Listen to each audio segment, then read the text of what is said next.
So I've got about 8 copies of different, so this one, this one. Is there much? Is it? What's the diff? Is it? I know you're going to hate me, but I don't hate you. I haven't had time to hate you. The silver one, I think. The one silver one. That's fine. Yeah, just because I think that's more in keeping with what most people probably have in their collections. Although we'd like to have the original version, but okay. One of the let's face it, we all love Star Wars. Who doesn't? Yeah. But so the first one that was shown in the theaters was episode 4. Episode 4, yes. Yes. But if it was the first one shown, so they were shown out of order. Yeah. Yes. And which I worked on them, and I go, and they say, well, which one did you work? Did you work on the Diamond Edition, the Special Edition, the Deluxe with French Fries Edition? It's a bit ridiculous, really. I should be unkind, after all. If it wasn't for George, I'd be stocking shelves at the supermarket. Oh yeah, we've got an awful lot to thank George for, definitely. Okay. I have to.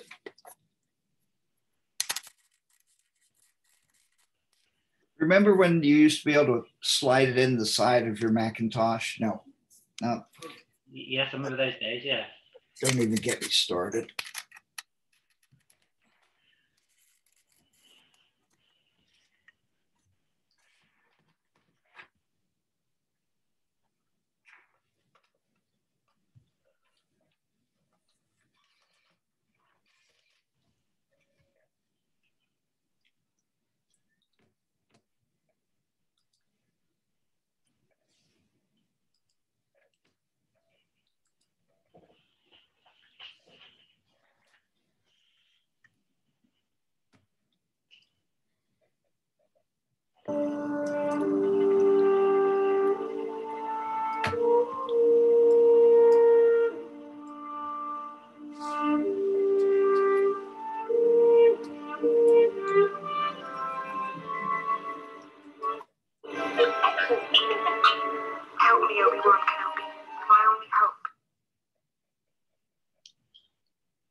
Okay, I'm at the logo, 20th Century Fox. Perfect, that's lovely. If you want to turn the audio off just so we can hear each other, okay? And again, Disney won't sue us. But then I won't know what's happening. Well, I'm kidding. Especially if they've watched it at least a couple of times. Oh, the audio. Oh, God damn it. The audio is... Yeah, if people haven't seen it by now, I don't think they should be joining us, really. Menu. Oh, I see. Oh, boy, it's been so long since I've done this.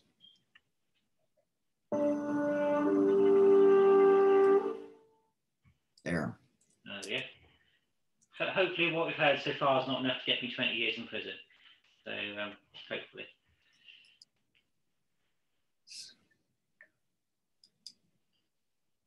Okay.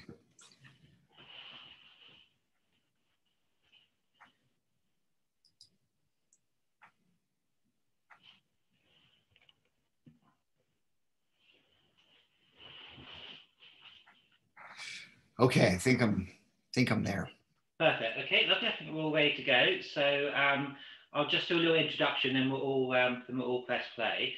So I want to thank everybody that's joining us tonight, and or much watching it later on YouTube. So this is the Star Wars Episode 4, or Star Wars, or the Star Wars, as it was in the original script. Depends on how you wish to refer to the film. Or Star Wars 77, I suppose, might be the best way to put it. So we're delighted to be joined by Mr. Harrison Ellenshaw, who worked on matte paintings, miniatures, and optical effects on the film. Mr. Ellenshaw's work includes credits such as Tron, The Castaway Cowboy, The Black Hole, Honey, I Blew Up the Kids, and also Superman 4, Ghost, Dick Tracy, amongst other credits. Is there any other credits, Harrison, that I haven't mentioned that you would have liked me to mention, or is that fairly? I just that list itself impresses me, and I'm not being funny. It just I just reflect upon the fact that I had so many amazing jobs. I worked on bad films, I worked on great films, I worked on notable films, and they were all different. Somebody asked me the other day, well, which is your favorite? I said, they're like children. They're, I love each one of them for different reasons. Yeah, absolutely. And as you say, just to have one of those credits would be very impressive, but to have all of them is yes. very good to do. So we'll probably touch on some of your other work throughout the evening. So we use the film as a springboard for discussions. We don't have to stick too close to it. So obviously, as we go through, I may not be quite aware of what particularly you might have done on the films. If anything that please do point your own work out as we go through. And because also we're going to do Empire Strikes Back, hopefully in a few weeks' time, I'm going to try and sort of keep the talk to this particular film rather than Empire Strikes Back, and perhaps sort of try and perhaps break up the conversation about your career. Sort of this one will be pre 1980 and then before, and hopefully the other one will go up to from Empire Strikes Back upwards. So, but again, we can see how we go. If we want to discuss something in particular, then obviously we can do that. So hopefully it's ready to press play. I'll just do a 5, 4, 3, 2, 1 countdown, then we'll start. So 5, 4, 3, 2, 1, and play. I think one of the nice things, first of all, is that Disney have kept the 20th Century Fox logo. They haven't tried to sort of put the Disney castle on it or anything, which is quite nice. Yeah.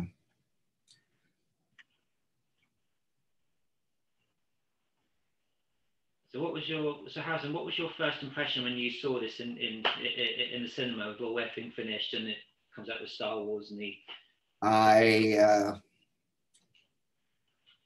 Like everybody else, I hadn't seen or read the script. George was very secretive about it, but there was this buzz that started to happen from a couple of preview shows up in San Francisco. And by the time I saw it, it was just blew me away. Oh yeah, definitely. So you saw probably different cuts of it before the final one, or was it kind of? I saw the first time I saw the completed film was at the Oscar theater. Oh, right. In wonderful theater. I think we must. No, I don't know if we saw, because the 65, 70 millimeters hadn't come out yet, and they had to be. So we probably saw it in 35. But you just sat there, as soon as the call came up and you started reading it, and then you didn't know what the hell it was because in period of God, where are we during the battle? And I think that was, but somehow you just felt that you were in for the ride of your life. Oh yeah, absolutely. And it did not disappoint. No, not at all. And obviously this shot in itself is, just stays with you. I think from the first time you see it, this particular shot of the never-ending Star Destroyer coming over the and dwarfing the. Oh yeah, but brilliant! I mean, just what a way to start. You don't know what the heck's going on. The call seems to go on forever, then disappear, and then suddenly, overhead. Comes this thing that never, this little pointy thing that you think, well, it's never going to end. It must be huge. That's part of the genius of George, is he could make, this opening shot with Ralph McQuarrie's planet. Ralph McQuarrie. Because what was he like to work with? Did you? Oh, lovely man, absolutely delightful. Never had a harsh word for anybody. And at one point on Empire Strikes Back, in fact, he came and worked in the mat department. I was Ralph Mcquarrie's boss. I mean, what am I going to say? Ralph, I don't know, you know. And it was one of the best 6-7 months of my life. Just an absolute, such a decent guy, just happy to help. Never, as I say, never complained. Was never. I'd come in and I'd be all grumpy and whining about everything, and Ralph's just sitting there with his pipe, painting away, doing incredible work. Yeah, so that must be quite something to have worked with him for that amount of time and all the talent really on those two pictures. Well, it was magical in so many ways because none of us really knew what we were getting into in terms of the visual effects crew and miniature crew, and it just worked out. Okay. There is that X factor. I mean, everybody breaks it down individual pieces, but where would these films be without John Williams? Oh, absolutely, yeah. You know, without the performances, without the script, without the editing, you just go right down the list, and it's all there. Oh yeah. But I mean, any film that's considered to be perfect, like Star Wars, every element has to be perfect in itself. So if the music is not there, or the acting's off, or so yeah, it's top. It's spot on in every possible way, isn't it? It is. It's pretty cool. Oh yeah. Everybody who saw it in the theater just was blown away. And I remember coming out of the theater, big theater, and they're very full. And George and Marcia were in the lobby, kind of standing off to the side. And everybody was a little bit, humbled by it and didn't want to go up and gush. And I'm just thinking, what should I say? Yeah. And I just walked up and I said, George, it's going to be okay. And he just laughed. We went to the after party, and it was just a huge celebration because you just knew this was going to be a cultural change. Oh yeah, definitely. So what was the atmosphere like when you were going into the theatre to see it? Because obviously, great elation afterwards. What was it like? Was it people didn't know quite how it's going to go? Was it a bit nerve-wracking? It was. Now somehow you felt you had, of course, high hopes for it, and then those hopes were exceeded. Yeah, it was even better than you'd ever wished for. And scenes like this, how does that all work? You got a guy in a black helmet and a robe. It's not science fiction that I grew up on. No. It's fantasy. It's epic. It's a work of genius. Oh yeah, definitely. I mean, so things like the opening credit crawl was obviously taken from old Saturday afternoon matinee. Yeah. So a lot of it. It's hugely derivative. You're right, and but it works. The real reason that I took the movie, that I worked on the movie, which I was working daytime at Disney on Pete's Dragon, which I thought was going to be the big hit. And then I was working on this B movie, science fiction movie at night. So you just kind of got rolling, and seeing it in the theater, we just, everybody, it was jaw dropping. Oh yeah, yeah, I can imagine. Yeah. Again, another Ralph McQuarrie Planet. Oh yeah. And, oh God, what a great feeling. Oh, because he was very important in terms of getting the film actually the money behind it. Yeah, that's when George showed the execs at 20th Century Fox, Alan Ladd Jr. He took those illustrations, and that's how the film got made. Yeah, and I know I'm oversimplifying it, but you could tell you wanted to see what the film was like based on the illustrations. Oh yeah. They're very how I look at some of them today, and they're so, even now they're so there's alive, aren't they? And so you just want to go and almost be a part of the image. I agree. They're organic. They're elegant. They're a world that we've never seen before, but we're familiar with. It's very hard to kind of or recreate that, and many people have tried. But look at this shot. Oh God. Okay, coming up for the first matte painting.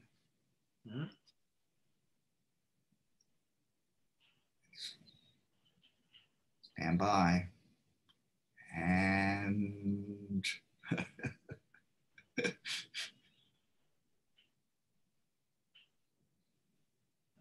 slightly ahead of. So you're talking about the pull down as we see R2, is that right? Is that where you are? No, I'm looking, it's coming up. What I was talking, first matte painting in the film. Yeah. And it's, don't blink, you'll miss it.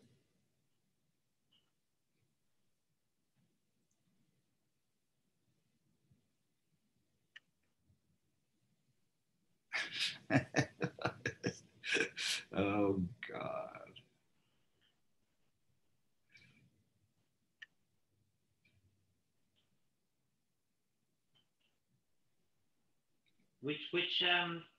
What's happening on your screen at the moment, Harrison? Just make sure I'm in sync with you.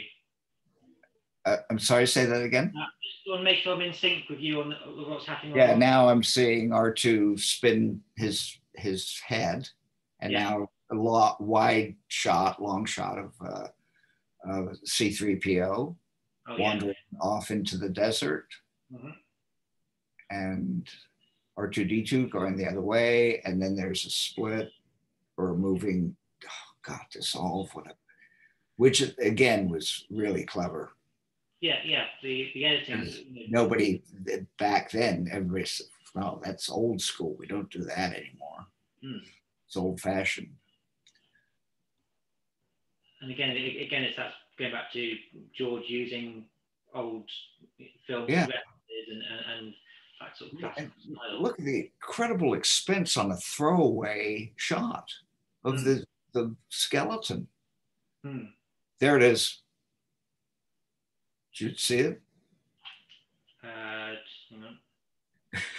There it is, up on the left side. The world's smallest matte painting. This is a matte painting of the sandcrawler. And then I added the little glint on the windshield.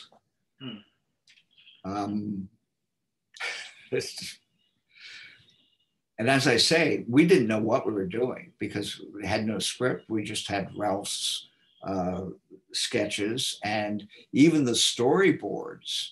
I only got storyboards for just the shots that I was working on. It was very disconcerting because normally I knew I'd read a script for the movie I was working on, and everything was kind of laid out. Yeah. and I'd seen sketches of what the mats should look like, or I did them myself and got approved. So this was a little intimidating, I have to say. Because obviously, so at what point did you join the film? Sort of how far was it into production? Well, I was working at Disney, as I said, in the mat department. I was head of the mat department, but I also got a call before this from a producer working on The Man Who Fell to Earth. And they said, would you be interested in doing some matte shots, some effect shots for The Man Who Fell to Earth with David Bowie? And I thought, well, sure. That's another nice shot, the Sandcrawler, which is, it's a little bit different because it's been digitally, the sky is changed, but I'll take credit for it. Actually, it's Ralph's design and all that. Anyway, so I worked on The Man Who Fell to Earth, and I went to my boss at Disney and I said, up and called, I know I have my responsibilities here on Pete's Dragon or whatever it was before that. Can I go work on Man Who Fell to Earth? He said, sure, I don't mind, but I'm not, you have to work on it at the same time you have your responsibilities here. So I jumped at the chance. I was another movie, and Disney rarely did, Disney Matte Department rarely did outside films. So that's because I'd taken Man Who Fell to Earth, the people on Star Wars, Jim Nelson called me up, who's the associate producer, and said, oh, I see that you take outside work. Would you be interested? And I said, yes. So then I had two jobs. As I say, I was working on Pete's Dragon during the day, and then at night I'd go over and work on Star Wars at ILM in Van Nuys. I was upstairs in a little kind of closet, painting matte paintings. Some I did do back at Disney, for which Disney charged the production for, because they were just a little bit too complicated for just bypacking. In other words, making a move, and so it was the best of both worlds. Oh yeah, it sounds it. So obviously to work on Star Wars, you obviously saw a potential in it, wanting to work on the film. Was it things like Ralph's paint artwork that got you interested in working on it, or was it something else? It was. There were very few matte artists and matte painters, matte artists in those days. It was a dying art, if you will. It had been used extensively before the war and in the 50s. But then a film came along, which the French Connection, and suddenly everything was super real and gritty, and the cameras moved, and there were quick cuts, and it was exciting, and it was new, but there were no miniatures, there were no matte paintings, and so it seemed like that this was the end of the road. And I at the time thought, oh well, I wonder how much longer I'll have a job as a matte artist. Yeah. So partly you just wanted to take the work when it was there. Yeah. So there was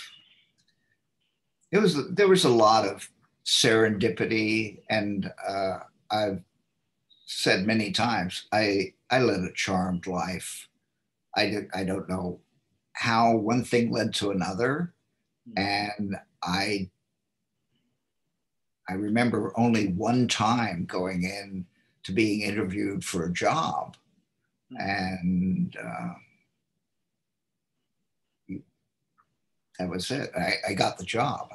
I think it was Captain EO. I went in to see Francis Ford Coppola, and I said, Francis, I have to tell you, and I had met him before, and I said, I have to tell you, I've never done visual effects in 3D. I've never done a 3D movie.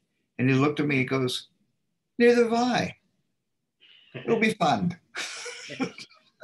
Okay. What was it fun? It was one of the hardest movies that I'd ever worked on. And I would have to say the fun was not as much as other movies. I mean, it was just really tough going. Yeah. Michael Jackson was wonderful. I mean, he was happy to help, but we were really breaking new ground, trying to figure out conversion, interocular distance, and all that stuff. And I'd never done it before. As soon as I got the job, I went and consulted as many books and American cinematographers as I could and try to figure out how to do it. So it was hard, but you know. And what was Francis Ford Coppola like to work with?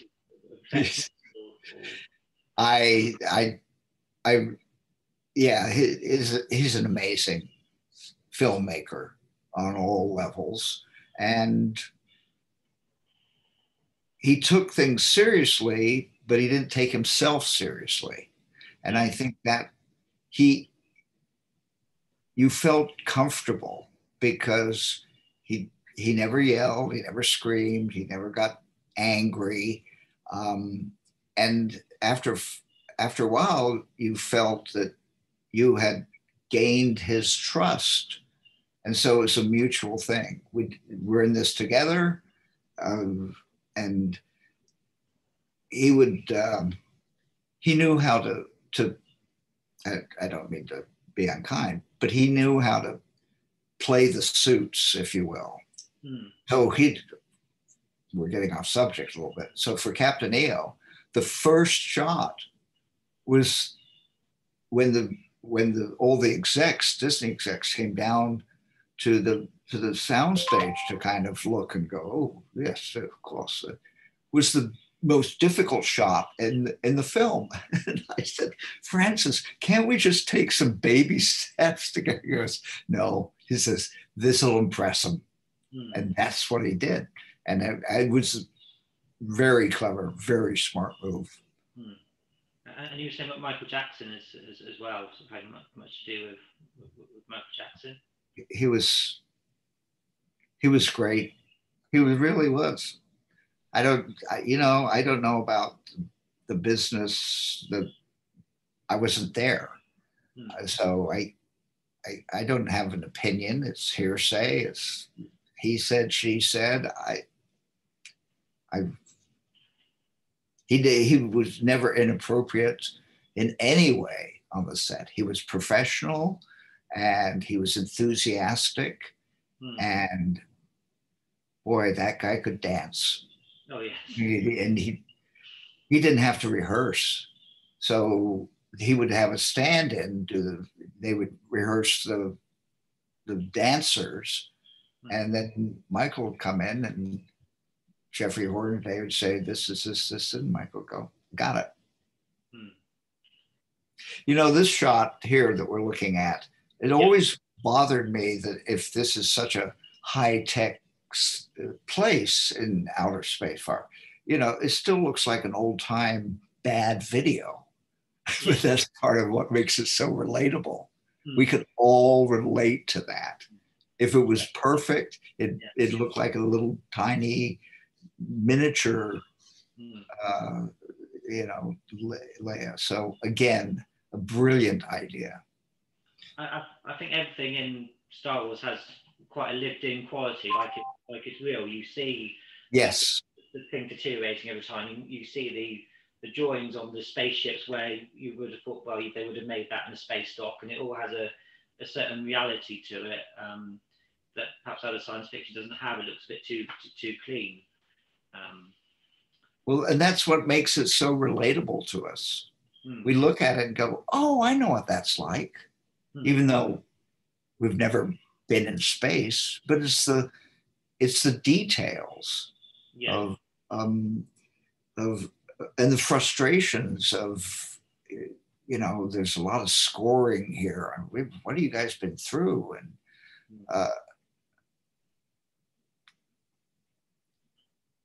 makes us feel, again, there's a level of comfort, and every bit and piece, we've experienced that. We've experienced the frustration of it, the toast not coming up. And I don't mean to be glib, but toast got stuck in there. Well, don't forget to unplug before you stick your knife down and do that. And that's the same thing that's going on here. He's going, the toast won't. Why did the toast pop? Damn toaster. And it's just these domestic scenes we're seeing now, sort of them, yeah.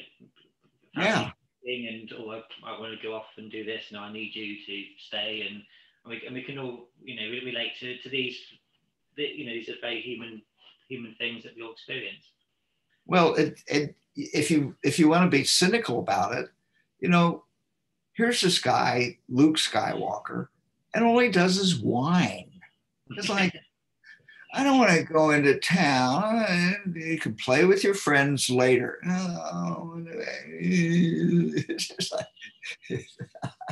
But again, this is a sequence that we have all experienced at one point or another.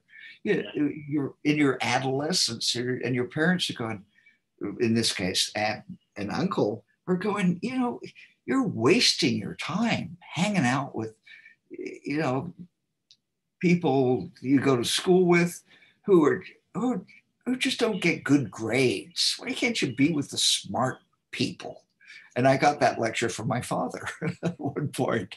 He was, because I was a lousy student, and he said, and I hated doing homework, and I had friends, and they were kind of, at the bottom of the class as well. My father would say, why can't you hang out, or why can't you associate with the smart students? Because they're no fun. Well, yeah. I mean, was it always your desire to follow your father's footsteps, or what was that? Did you fall into No, that? I had resisted, because those are big shoes to step into, and my father was William Samuel Ellenshaw, but everybody knew him as Peter, and so my birth name was Peter. And so everybody started to call me, well, you must be Peter Jr. And I said, no, I'm not Peter. Try it. Nobody cares. So that's why eventually I took credit on Star Wars as P.S. Ellenshaw. People still thought that was my father. Yeah. And one day I was having lunch with my father at the Disney commissary, and somebody came over and said, looked at my father and said, oh, I just saw Star Wars. You did incredible work on that. And I'm waiting for the baton to be passed. And he just looks at him and goes, well, thank you very much. And I said, that's it. I'm changing my name. He said, I don't blame you. That's how. So it took about a day and a half, and I became Harrison for no particular reason. It wasn't your birthplace, or like. Yeah, well, Harris. Yeah, yeah. I mean, we went through all sorts of crazy ideas. How about, well, Samuel? How about if you're Sam Ellenshaw? I thought, nah, it doesn't work. And then we just kind of went off into crazy.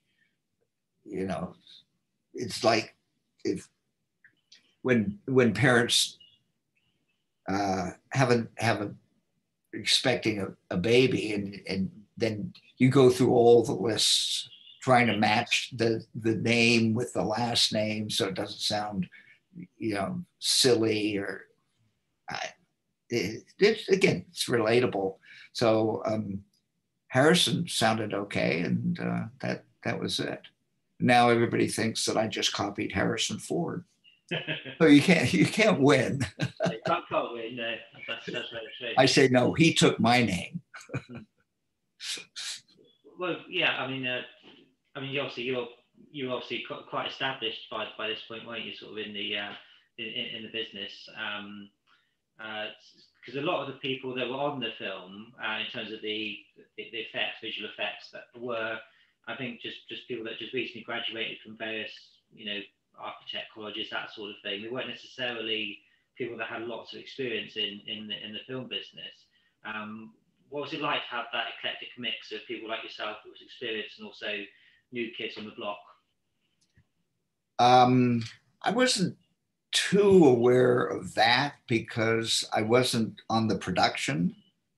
I was never on the location. In fact, I was asked if I would work on the film when it was in pre-production. And up until that point, all the map shots or plates, the live action, I would be on set or on location, and I would sit there and make sure the camera was tied off and, go through that. And when they came and said, would you be interested? And then I found out they were shooting already. And I thought, well, I guess I didn't get that job. And came back from England, and I got a call and said, are you ready to come over and take a look? And I was, well, I don't know if I want to work on stuff that I hadn't shot myself, because there may be some problems that but George understood the concept, and the plates were fine, except for they were a little unsteady. So it was hard. You had to find a way to hide the join between the painting and the live action so it wouldn't jiggle. Yeah. So that was a bit of a challenge. And how would you overcome something like that? I'm sorry? How would you overcome that kind of issue of getting it sort of well, you got to be a little bit clever. You got to hide the join under something else, and it worked out. There's everything, as you know, every shot is different. Every shot has limitations. There's the old adage that if you want it to snow in the summertime, ask a movie crew to come to your city or town, because weather that they've never experienced before will happen on the first day of shooting. Yeah. And the locals will come up and say, it's never done this before. We've never had tornadoes at this time of year, or hurricanes. Yeah, I know. Because I think that was very true of this film, because obviously they started shooting in Tunisia, and the first week or two they had, sandstorms. Yeah, and also almost monsoon type rain. Yeah. Again, it's never done it this time of the year. And what happened to the camera equipment? Is it here? No, it's still stuck in London at Heathrow because they mislabeled it. Yeah. But you don't get, said it many times before, you don't get, it's not like high diving where degree of difficulty is taken into the score. Nobody cares how tough it was. Does the shot work or not? Yeah. You can't say, well, I know it doesn't work, but hey, there was a glacier that let loose and came and covered the camera. Yeah, well, we don't care. Just one, the shot. Yeah. You got paid, didn't you? Yeah. And you live to talk about it, which is true. Yeah. And that's the, as I said, the whole thing is you want to make it look easy. But it's not easy. You know, the little touches of the sand up there and matching continuity. Yeah. This is a completely new shot. There wasn't that cut in the original one. Oh yes, the shot of Yeah, which yes. I wouldn't have done it that way. That's not sour grapes, really. It's not. Amazing accomplishments. Oh yeah, definitely. I mean, we're about to get to the first use of the lightsabers. I mean, did you have anything to do with the lightsaber effect being an optical or?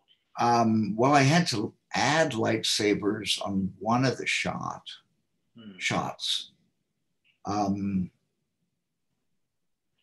And those were animated at ILM, and then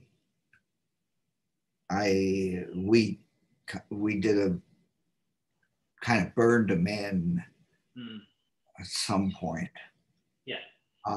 Yeah, I'd forgotten about that. Because there was like a sort of fluorescent material on the actual. Well, there was, but you notice when Luke has the handle and it comes out, no, that had to be animated. Yeah. So it was helpful to have the reflective material, but it didn't always work. No. And so oftentimes the effects animators, the material didn't show up or whatever, they'd have to do it. And it very, very tough sledding. And again, they were going, you know, reinventing or inventing new techniques. Oh yeah, definitely. We're about to get to the first scenes of Mos Eisley Spaceport. Did you do much for the sequence that's coming up? This one coming up. Yeah. Oh, I haven't looked at this movie for a while.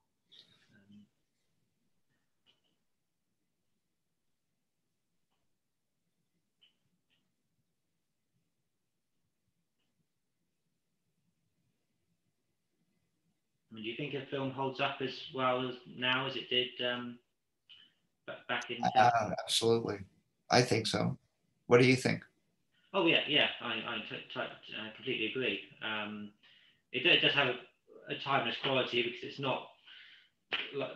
It perhaps more timeless than things like Superman, because you don't have the 70s hairstyles, the 70s clothes. There's nothing to identify it in the time that it was made. So I suppose that is part of the timeless quality, but the effects and everything hold up incredibly well. And Alec Guinness, perfect. Oh yes, yeah. Would you have met any of the cast either in some point or maybe at the premieres or that sort of thing? No, never. Later on, I became friends or associates in the art director. Les Stilley. Oh yes. He and I became good friends when we worked on another movie called Honey, I Blew Up the Kid. And so at that point, we would kind of exchange notes about what was it like, working on this and that and other thing. And we'd have these, stories of reminiscing. But at the time, I was very new in the business. So I didn't know a lot of people, especially outside outside of Disney. So I knew the people at Disney who'd been in the business for a long time and were old school, but not bad. That there was a way of doing things at Disney that was very entrenched, and they. I remember after Star Wars, going back to Disney, going into work at Disney, and these old guys were blown away. I mean, they just, how did that happen? You know, it didn't seem to make sense, didn't fit in the paradigm that they were used to. Yeah, yeah. It was such a groundbreaking film, wasn't it? I mean, there's so much the technologies was, you said, reinvented the wheel for the film. Yeah.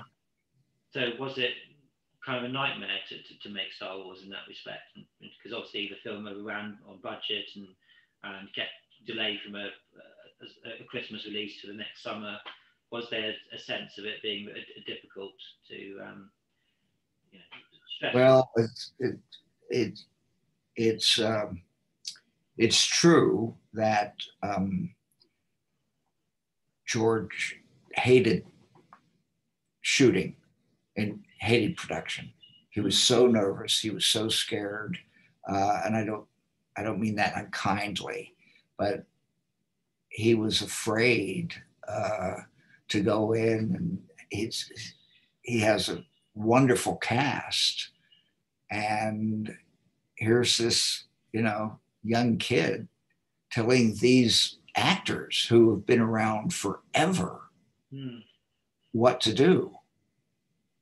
And I know this is true because I saw Marcia Lucas a couple of years ago. It was lovely to see her, and been a long time. And we got to talking a little bit, and I said, you know, was it true that George didn't like to go on set?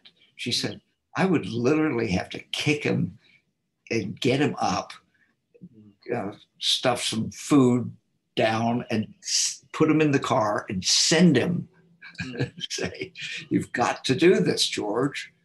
And she was very complimentary about him.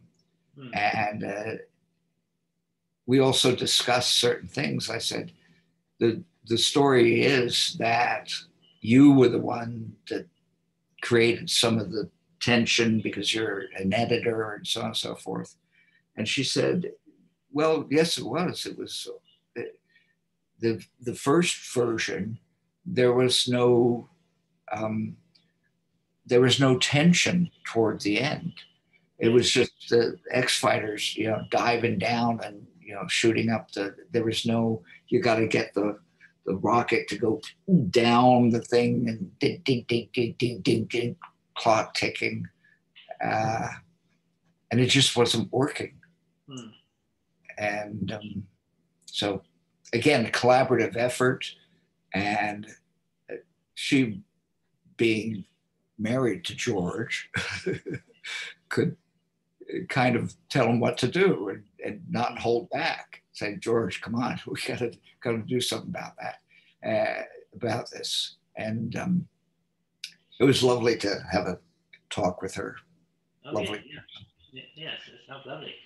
Because obviously, I think the original editor was taken off the film for exactly what you were saying. There wasn't the tension, there wasn't the pace, it wasn't the almost revolutionary cutting style that we see now. It was very much a sort of. It was a little, you know, plain. It just didn't have. Okay, so they're shooting, and eventually, but there's no, as I say, no clock ticking. No, if we don't get, tick, tick, tick, tick, tick, tick, tick, tick, and everybody applauds. Yeah. And then they have that crazy ceremony where everybody but the Wookiee gets a medal. Yes, I did notice this when I was watching it recently. I thought, why did the Wookiee get a medal? So well, I've been asked that at many conventions and gatherings. So finally, I came up with an answer. I said, well, you know, he's basically the co-pilot, and he has a secondary job, so you don't give the credit to the co-pilot. He's just sitting there doing his job, taking no initiative. That kind of stretched it a little bit. Matte painting. Oh yeah, yeah.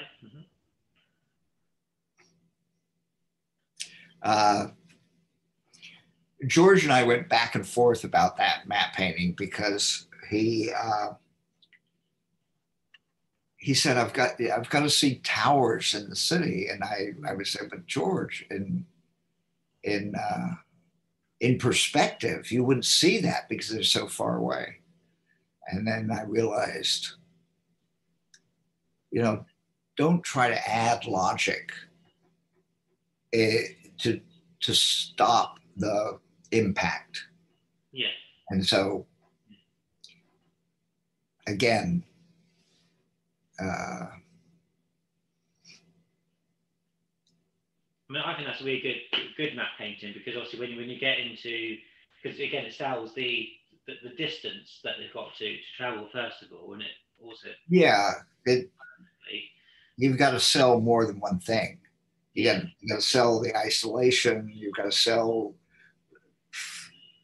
why are we looking at this, and what is it? Oh, I kind of know what it is, because it has to make sense with the next shot.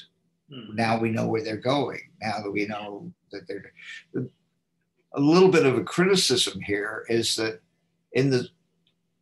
George, in my view, went overboard with adding stuff. Like, you look back here at the guy, the dinosaur, and he takes you away from the arrival. You're thinking, well, what's that back there? But I think part of it is okay because everybody's seen the first one, and now they get to see what George always said, what I wanted to make in the first place, but I didn't have the money. Yeah.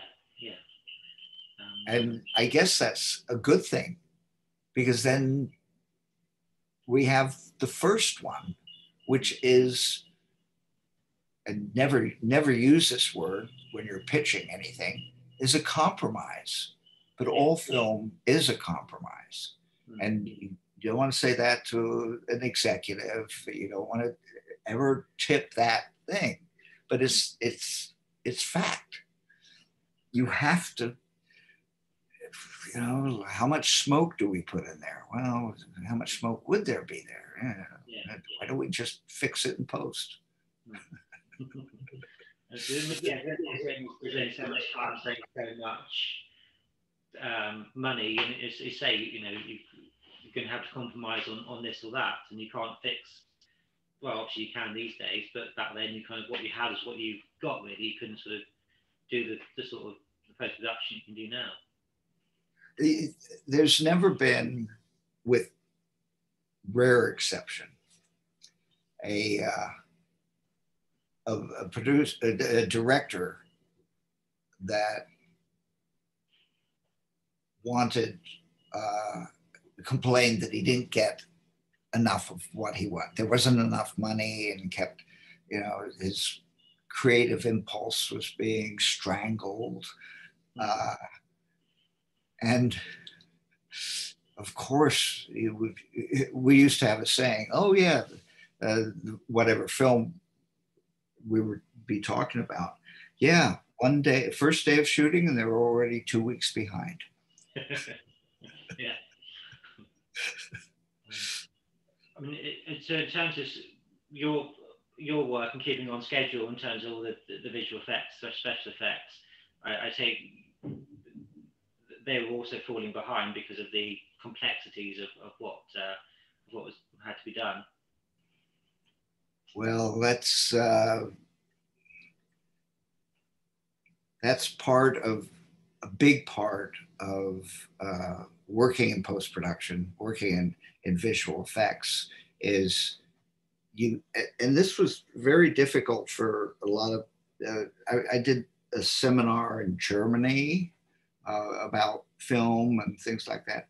And they couldn't understand why I didn't just work on one shot at a time and then go on to the next shot, and then go on to the next shot.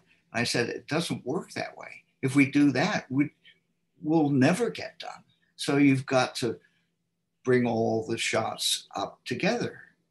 You've got to work on this one and this one and this one. And so they all start to approach the final form. Yeah.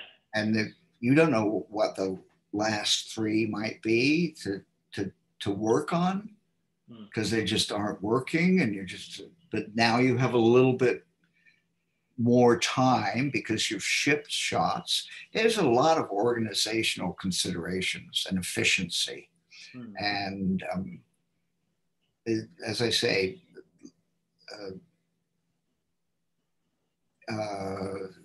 American filmmakers, British filmmakers know that. Others, not quite so much. Yeah. You know, they just,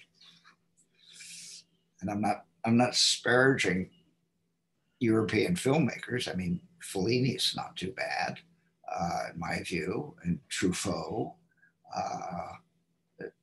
But it's just kind of, you know, you've got to make the film fit the environment that you're working in, and the fact that there's 2,000 theaters and there's a release date that rarely gets pushed.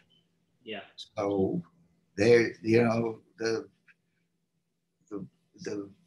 local movie theater in Des Moines is not going to run something with, you know, black leader and scene missing in it. Yeah. So it's not going to do your reputation any good. That's right. Yeah. So what was the feeling then that when the Christmas release date couldn't be met and it was moved to the summer?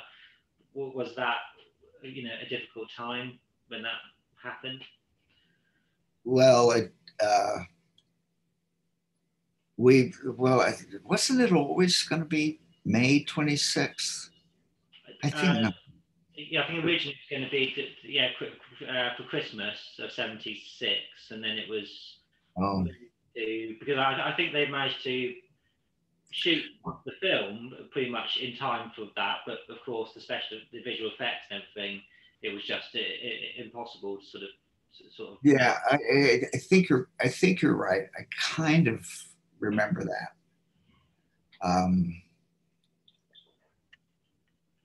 In fact, I thought I was done, and so everything had been cut in, and it had the film hadn't gone through answer print, where every shot is timed to make them all look the same color and density. Yeah. And I had left with my wife and flown to Europe for vacation. I was pretty tired. I worked on Pete's Dragon and Star Wars, and I was like, oh, I've got to get out of here. Yeah, yeah. And then found out that some of the matte painting shots didn't work, because when they were timed by, was it, oh God, wasn't, anyway, when they were timed by the lab, which was, I'm pretty sure it was Technicolor, that they didn't quite fit tone and everything. And I had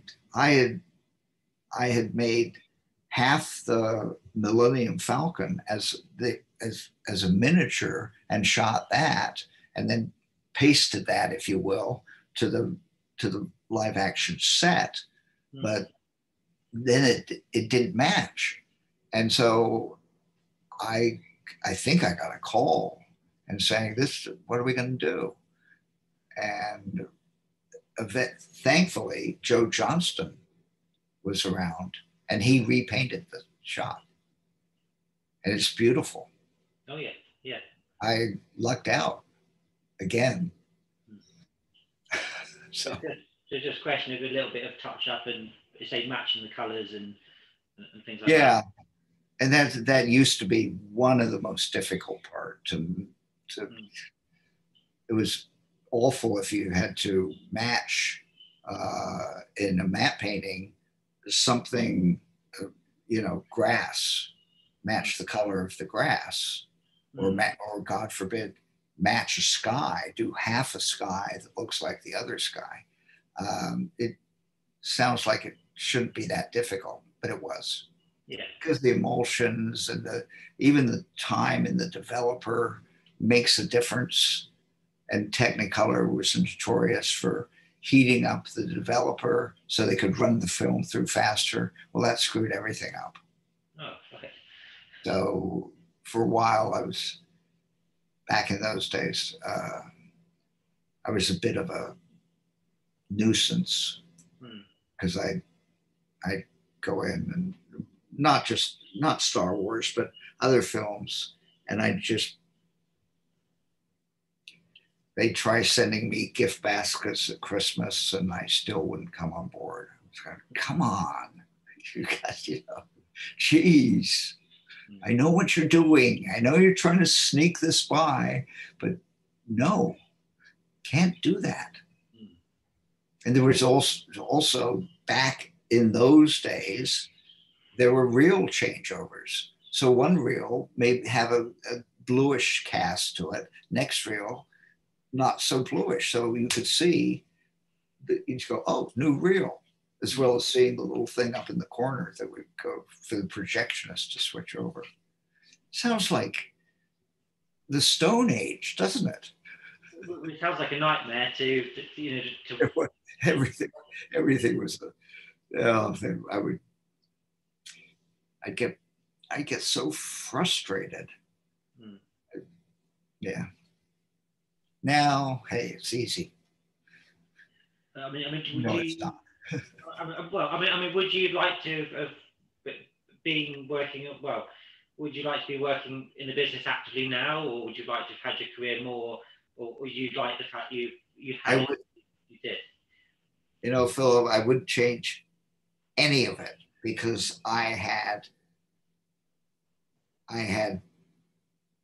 learned the old way of doing stuff. And then 1994, digital. And it's all that other stuff wasn't an issue.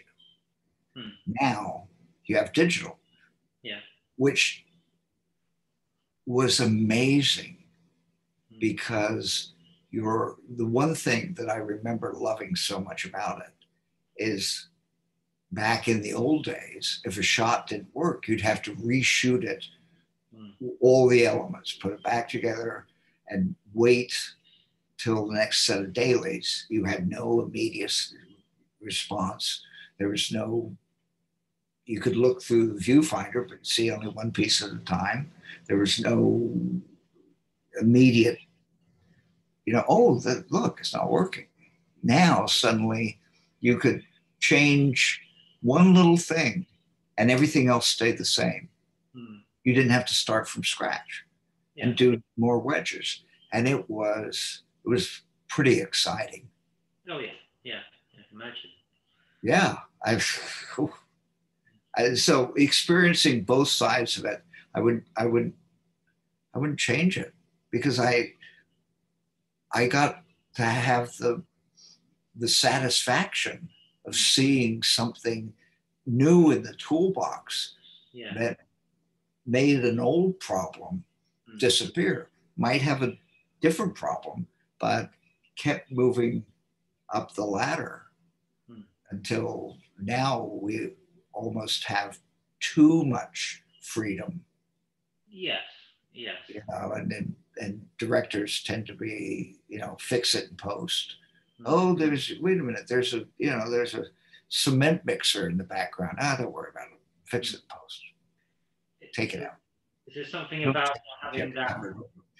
Okay, sorry. Is there something about not having that challenge anymore that perhaps just doesn't make people lazy, but perhaps it's when you've got your back up against the wall where you become the most creative, and therefore if that is taken away, therefore is the product less, although technically it's easier to make, is that in itself the problem?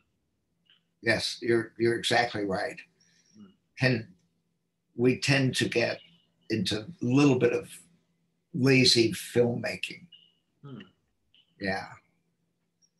Would that perhaps explain the difference between, say, these films and then the prequel films that George Lucas did, and that perhaps there was just too many tricks in the box, and perhaps that just distracted him a little bit from, the basics that he got so good here?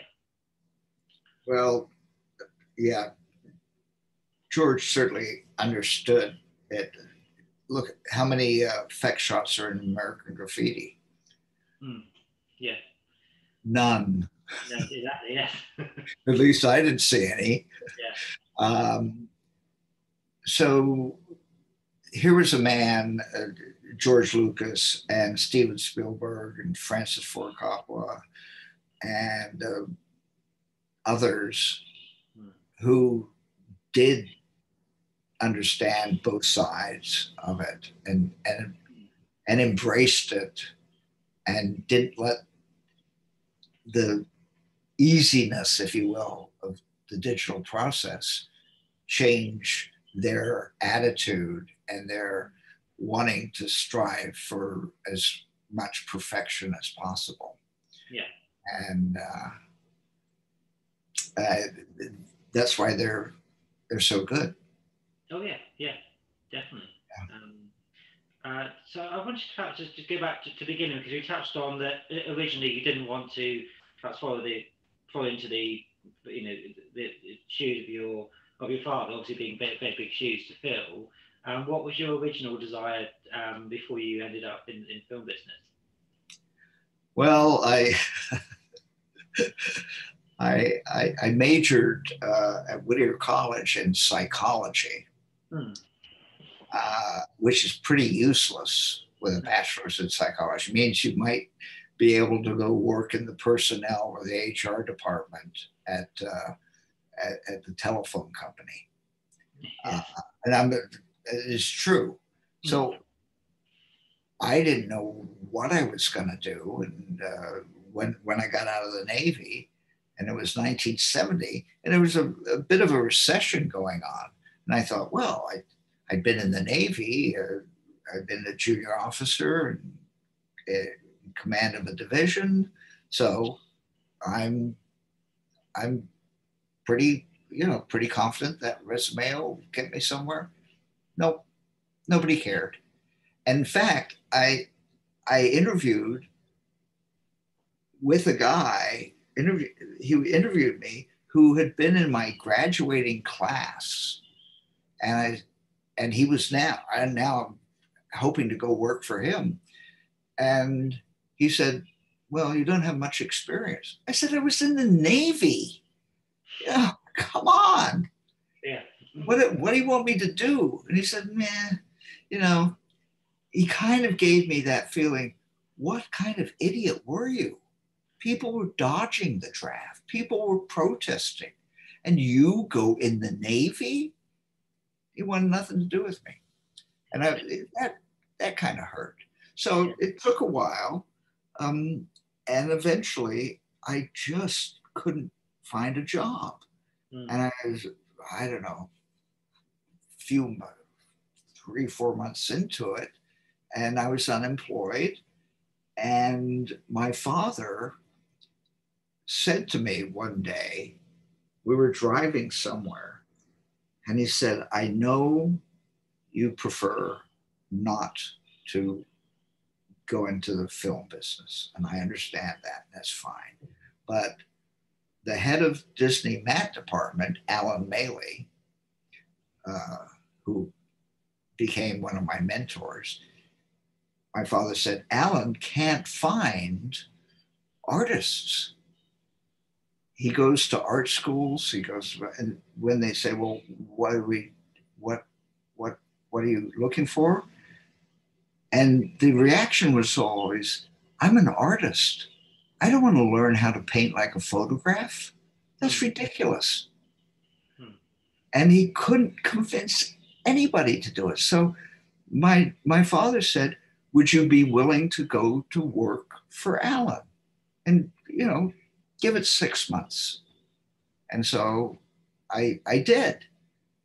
Now I kind of knew what was going on because of my father's experience. I really hadn't I hadn't gone to art school. I took one class, I think, of freehand drawing, and I got a C in it. Okay, how many times can you draw a sphere with a shadow and go, "Oh, this is really fun." Anyway, so, but as soon as I started working for Alan, that he was such a great artist. He was a film buff. He would he, he would there was no VHS or any of that. So at the studio, you could call and have films brought in from other studios. And I remember Alan going, and he saw Summer 42, and he came back and he was raving about it. He said, "The movie is okay," but he said that the title sequence is really evocative. It's really well done. And so he showed it to me, and I thought, wow, there's more to this than just painting. There's this magic that you can create and be a part of it. So I took the job, and I also shot some stuff for backgrounds for title sequences.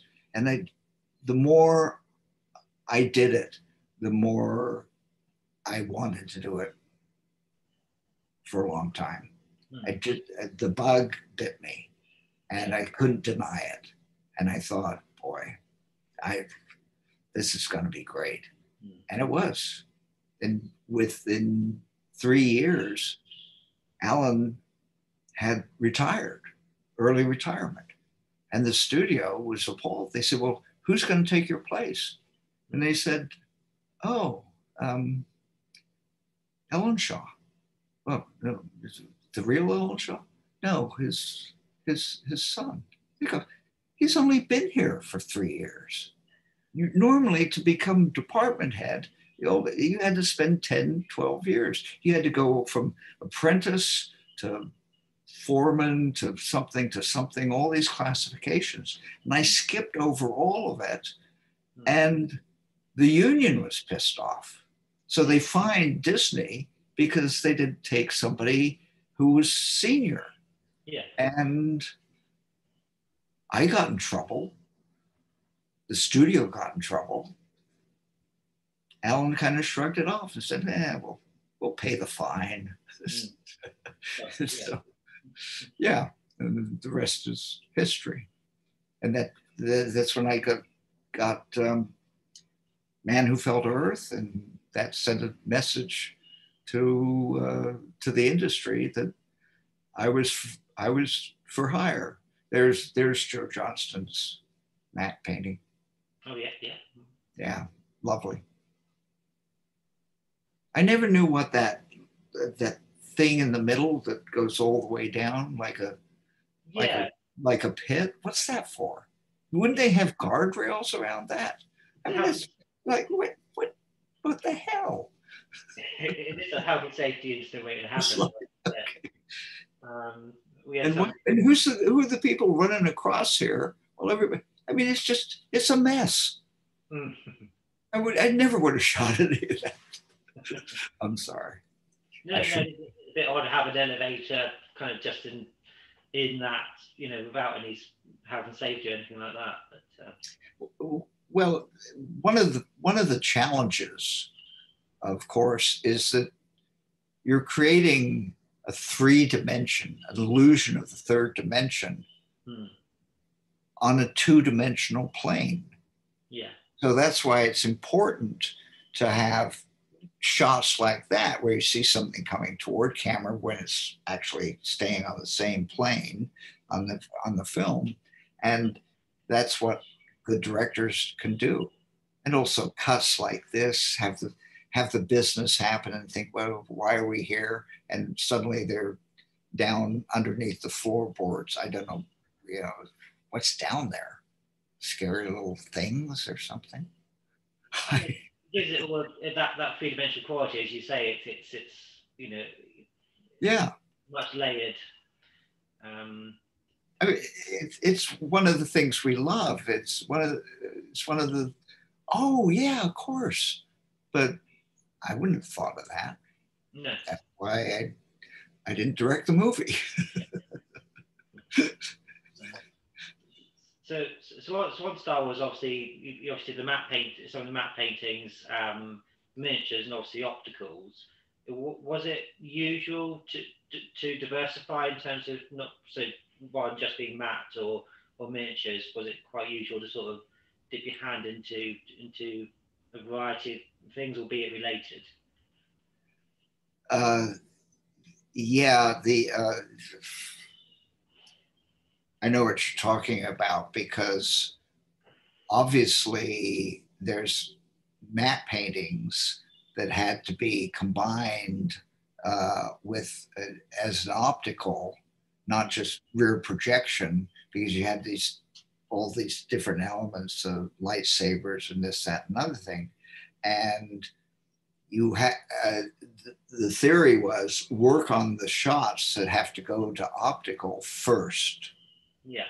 Because optical is waiting and then you've got to complete their stuff and then work on the shots that you just composite in the matte department last. And that way there you got a shot at making the date. And of course there's always one that just won't work. Yeah. And you start to go, oh God.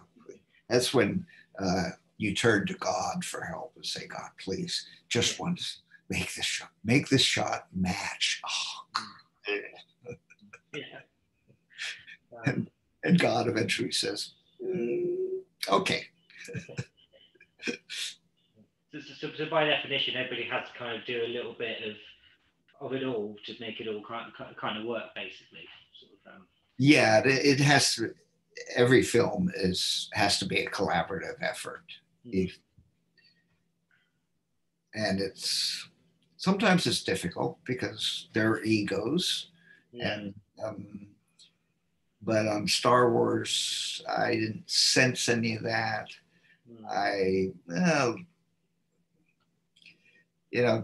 Going to dailies, seeing the stuff that was shot the day before is really tough because sometimes you see somebody else's shot and you think that's not good, but there's an unwritten rule that you don't criticize somebody else's stuff because they won't be happy and they'll criticize yours, and then you get this little rivalry going, and that's not going to help anybody. No. And I remember Dennis Muren, what can I say?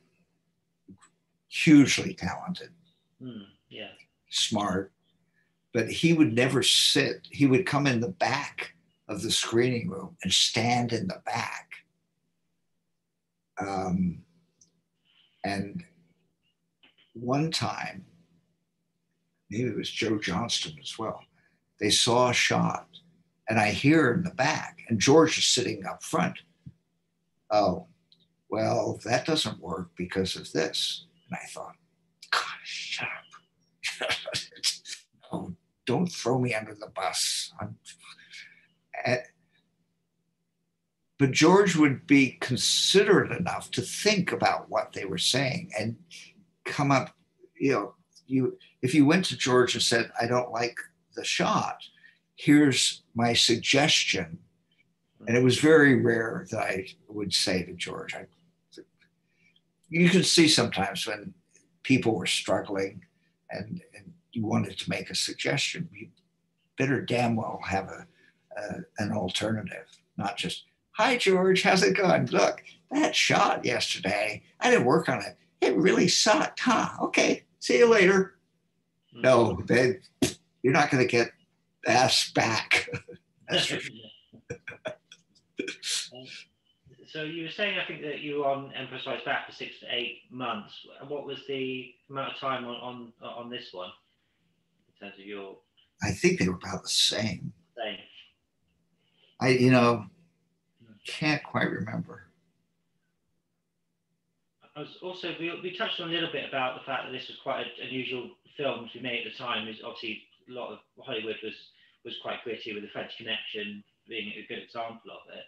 And I think this also coincided in the time when the traditional studio system was being dismantled, and it was kind of a very weird sort of time in Hollywood, and also the British film industry, I think, was also under a lot of changes. So did you feel that change? Or did your father feel a change with the 70s? Yes, it was definitely evolutionary. You could say revolutionary, but there was so much. It was new. It was derivative. We can go back and look at the film that really changed the whole dynamic, and that was Jaws. Yes. It was a blockbuster. It changed from limited releases, and then films would be shown at roadshow engagements and all that, and then Prince would go out to little villages and hamlets, local cinema. Jaws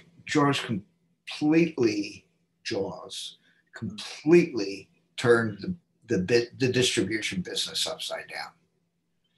The release dates all hurried to May, when before that there was, you didn't release a movie in summertime because everybody's on vacation. Yeah, well, maybe they go to the movies on vacation. No. They're too busy down at the beach building sandcastles. It all seems so logical now, but then it was a tough sell to the studios and the distributors and the exhibitors. And you look at as I say, George, Stephen, Francis, and others who set the new standard. They were, in a sense, rebels. They didn't want to go by the old ways. They had a better way, and fortunately, they were right. Yeah. And it's a good lesson, because just because you have another idea doesn't mean it's a good idea. You might have a bad idea and not know it's a bad idea. Yeah, absolutely. Sort of like life. Well, yeah, very much so. That's why people have second wives. Oh God, I don't want to go there. That's what you do. No, and it's okay. You got to be flexible. You don't know what's coming around the corner. Even in the film business, you got a script, you got a story. As I was saying, you can't plan for the unexpected, because it's not expected. That's what makes us unexpected. Yeah. And that's what makes for a lot of sleepless nights and worry and anxiety. And even though you have to remind yourself it is rocket science, but it's not brain surgery. You don't get one chance at doing it, and you have to do it right. And that's why I have great respect for surgeons. Yeah. You can't have a bad day. Oh, geez, I partied hardy last night. Okay, what do we got today? Oh, okay, yeah. Gee, heart transplant? I don't know if I feel up to it. Listen, let's put this off for another week. Do that. You can't do that. So we can do that, but it's not a good idea to put it off for a week Yeah, because yeah, then you're not going to have a very good reputation. that's right. I was trying to say on that the doctors practice medicine, but I wouldn't want somebody to practice some Yeah. like Yes.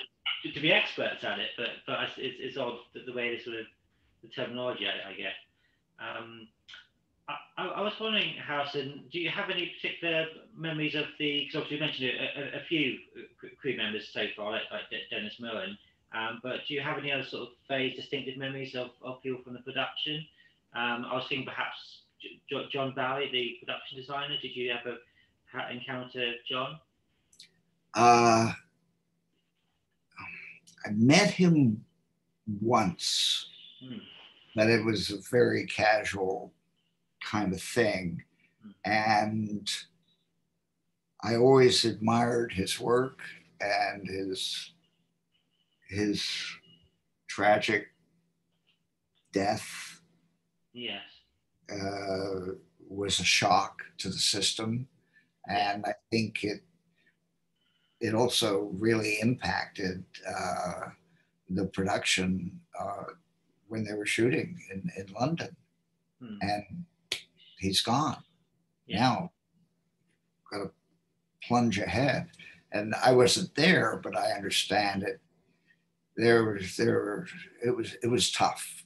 Yeah. I think they probably took a couple of days off, and no doubt, but still that there's a constant reminder because you're in this wonderful set, this incredible design of, who knows what the little lights going down the side are. I don't know. Hmm. I never asked. Do they have a purpose? Why are they there? Because they look great. Yeah. Yeah. Yeah. And why do you put the tractor beam control off to the side? Why don't you put it somewhere it's a little safer so you don't fall off, going around it like it's not the top of Mount Everest, for heaven's sake. But to be honest, it's genius because it creates the tension, it creates the environment, and it makes sense of a nonsensical situation. And it draws us in and it makes us want to see more. We're disappointed when it's over. Oh yeah. Yeah. Yeah, but that's why people saw it so many times. Hmm.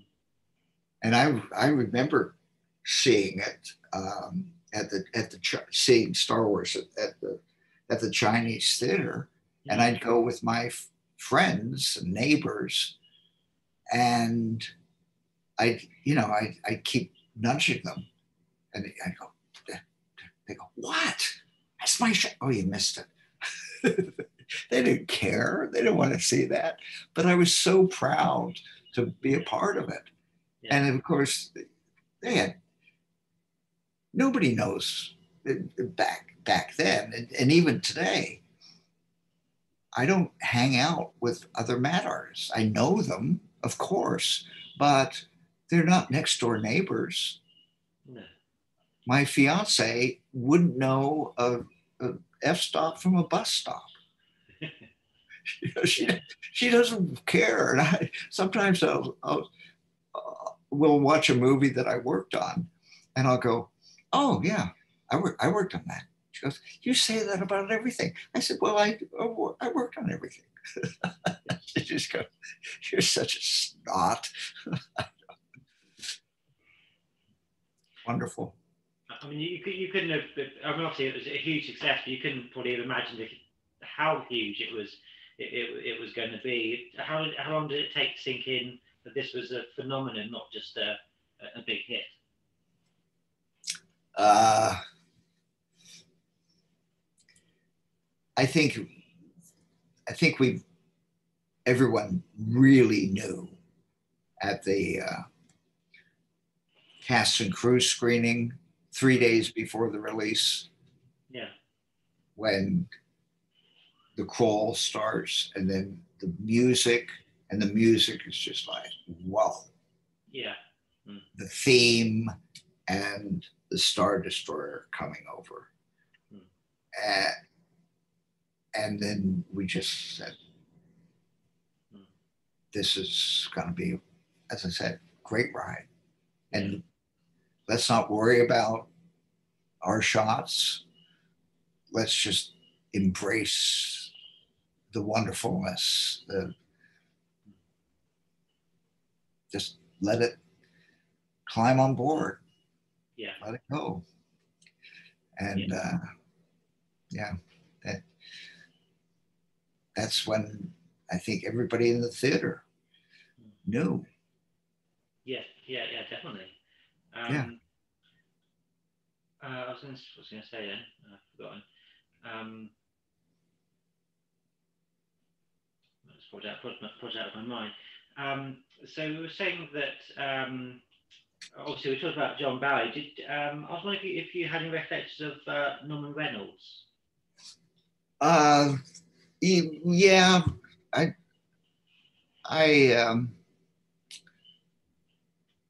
Norman said in an interview once,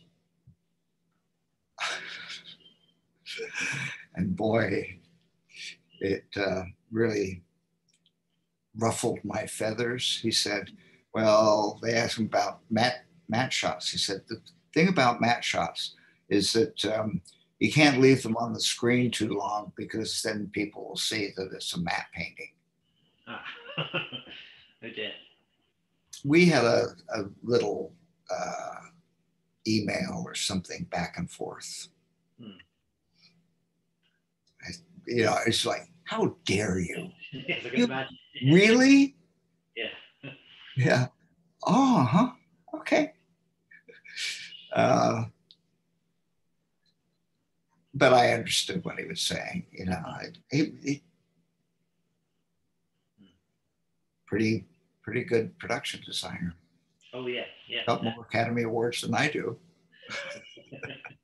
Not that it's a competition, Harrison. Settle down. What I did want to I remember now what I was going to talk about. We were saying that Alan Ladd Jr. was one of the few people. Well, I think he was one of the few people that believed in George Lucas and the film, and obviously hence why he commissioned it. Did you get the sense while the film was being made that some people just didn't quite understand what this space movie was about, or were there people that they believed in it? Oh, there's my favorite. Sorry. Oh, have to admire that. Yeah, it's good, isn't it? Yeah. Anyway, okay. I think most people were confused. Yeah. People working on it. Yeah. What's he doing here? Why is he pulling this down and doing this? And now they've just gotten out of the garbage heap and they're just kind of. I mean, it's hard to see it for the first time and not wonder about whether or not it would make sense. And I think that's one of the wonderful parts of Star Wars is that you want to know more. So you go back and you watch it again, and then you watch it again. And eventually, even though, it's never going to come out on DVD or whatever, but now it has. And I think it's fun again to be able to pause and go, oh yeah, this is what. A lot of people know all the dialogue in Star Wars. They do, yeah. All the pithy, sarcastic, and you know, get this walking carpet out of my way. We just love it. We want to see that. We want to see Princess Leia be, cynical and hard and strong. Yeah. I still, seeing it again, I'll never get tired of it. Oh yeah. I think one of it's all right that it's become so quoted, because I think whether we're making the film, I think Harrison Ford very famously said to George Lucas, you can type this shit, George, but you can't say it. It's how. Yeah, right. Yes. Yeah. It's easy for you, but why are we saying this? This is stupid. Yeah. And George wasn't a particularly helpful director, because he'd just say, I was there, and go, let's do it again. And let's do it again. Yeah. Oh, look at this stuff. Is this one of yours? Huh? Your stuff here. Yeah. Yeah, it's good. This. And notice you never see them swing across from an up shot. They swing across from a down shot. Oh yeah. So they don't go through the painting. Yeah. Oh yes, yeah. Yeah. I always find it quite odd that Carrie Fisher and Mark Hamill did this stunt themselves, but you never really see that. So suddenly he's got this little thing in his pocket. They can shoot lasers, but they still have to find a rope to get across the bridge. And why is there a bridge there that doesn't connect? I mean, when they built the Death Star, they thought, oh, we should have little platforms every now and then. Yes. What's that for maintenance? I don't know. But as they say, if you're thinking about that when you're watching the movie, it's a bad movie. Yeah. It's just not working. So you're starting to get critical about, why is this and why is that? You're bored. Well, I think as long as you can find your own logic into the films, you could say, well, they ran out of money on that particular bit, or they did this. As long as you get around it somehow. Well, recently I've seen criticisms of the black hole, and a lot of people have postulated, well, they couldn't do that because the Cygnus wasn't a part. It was, it was going there. And somebody asked me, some technical question, and I was polite, and I said, it's not a real spaceship. I like that. And by the way, it's not supposed to make sense. That's why they call it science fiction. Yeah. Were they happy with that answer? I didn't phrase it quite so. But yeah. I think they did. I mean, there are people on Facebook that are, fans, and I let them fight amongst themselves. Yeah. Well, they did that because of this. No, they didn't do that because Maximilian was really the and of course with the black hole, with the ending that nobody understands, even those of us who worked on the film, is still wide open to interpretation, which is great. I recall a story about Kubrick doing Space Odyssey and the debate of the meaning of the monolith. Yeah. And I think Kubrick said in an interview, what's the secret? Why does it hum like that? And Kubrick said basically, it's whatever you want it to be, Hmm. which is kind of a cop out. Come on, Stanley, give us a little something. But it's genius. It is, yeah, yeah. Yeah, Everyone can walk away happy with their own idea of what they want it to yeah, and they're paying attention. be. They're engaged. I think Yeah, that's the problem with the sequel to 2001. I can't remember what it was, 2010 or whatever it was. It gives yes, a much more definitive answer of what the object is, and so you kind yeah. of will, It, But nah. Let's face it. There's only two good sequels ever: Empire Strikes Back and Godfather 2, which is basically shot at the same time Godfather 1 and is really one movie. Uh, uh, yeah. By the way, my sister, who used to also be in visual effects business, worked on 2010. oh right, yeah, Yeah. So every now and then I give her a hard time about that. She also worked on Solar Babies, a film that's so forgettable that I've forgotten it. So yeah. she goes, well, at least I didn't work on Superman 4. I go, I know, but you wanted to. And she Yeah. goes, no, I didn't. Change my lighting a bit. Yeah, she's worked on Ghostbusters, a lot of really notable films, and she's wonderful. Yeah, yeah. Yeah. What was I going to say then? So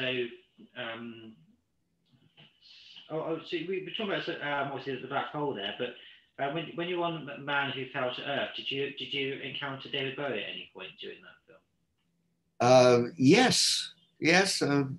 He was he was he was he admitted later that uh, he doesn't remember that whole time because he was so stoned. Yeah. So the whole thing was a blur. But I do remember that it was this mix of an American crew and a British crew. And it was kind of a crazy movie because again nobody knew what we were doing. If they're leaving on the spaceship, how come they're walking away from the spaceship, which was a map painting. Um, so eventually, it was kind of you'd ask Nick Rogue, and he kind of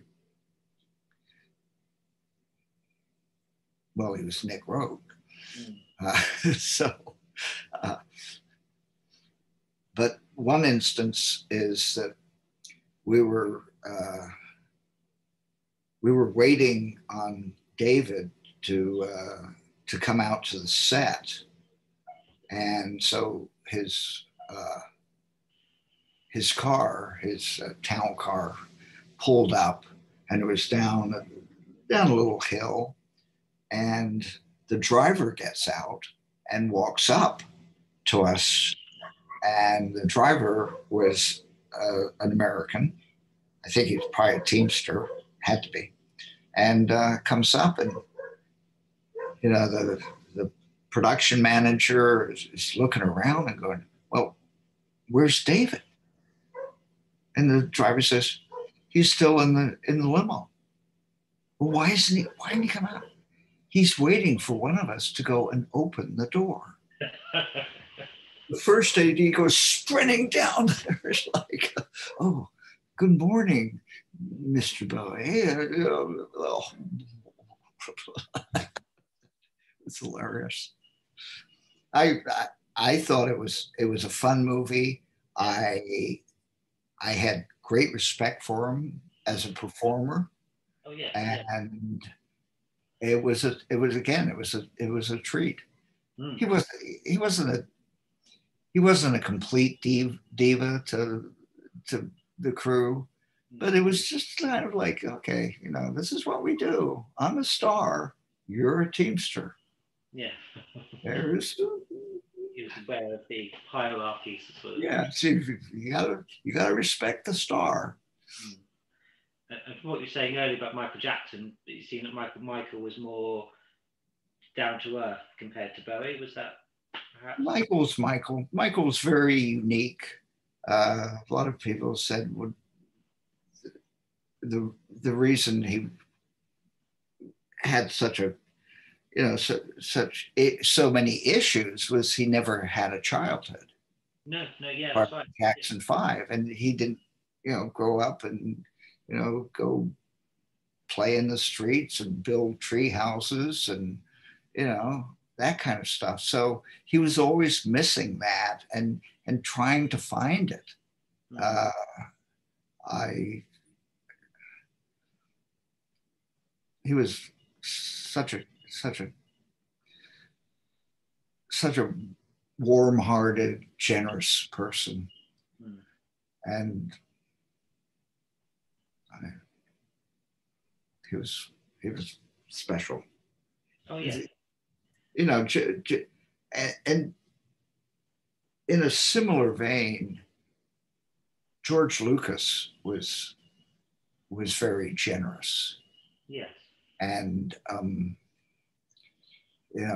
he took so much of his fortune and established a foundation, an educational foundation.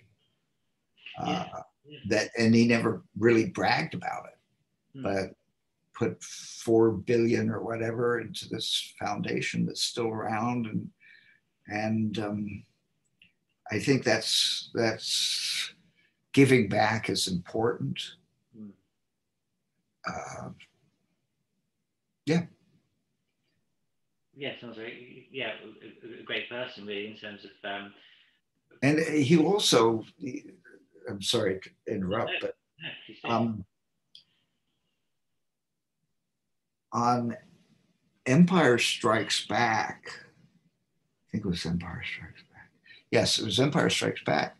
I got a call and said George would like you to come meet him in his office.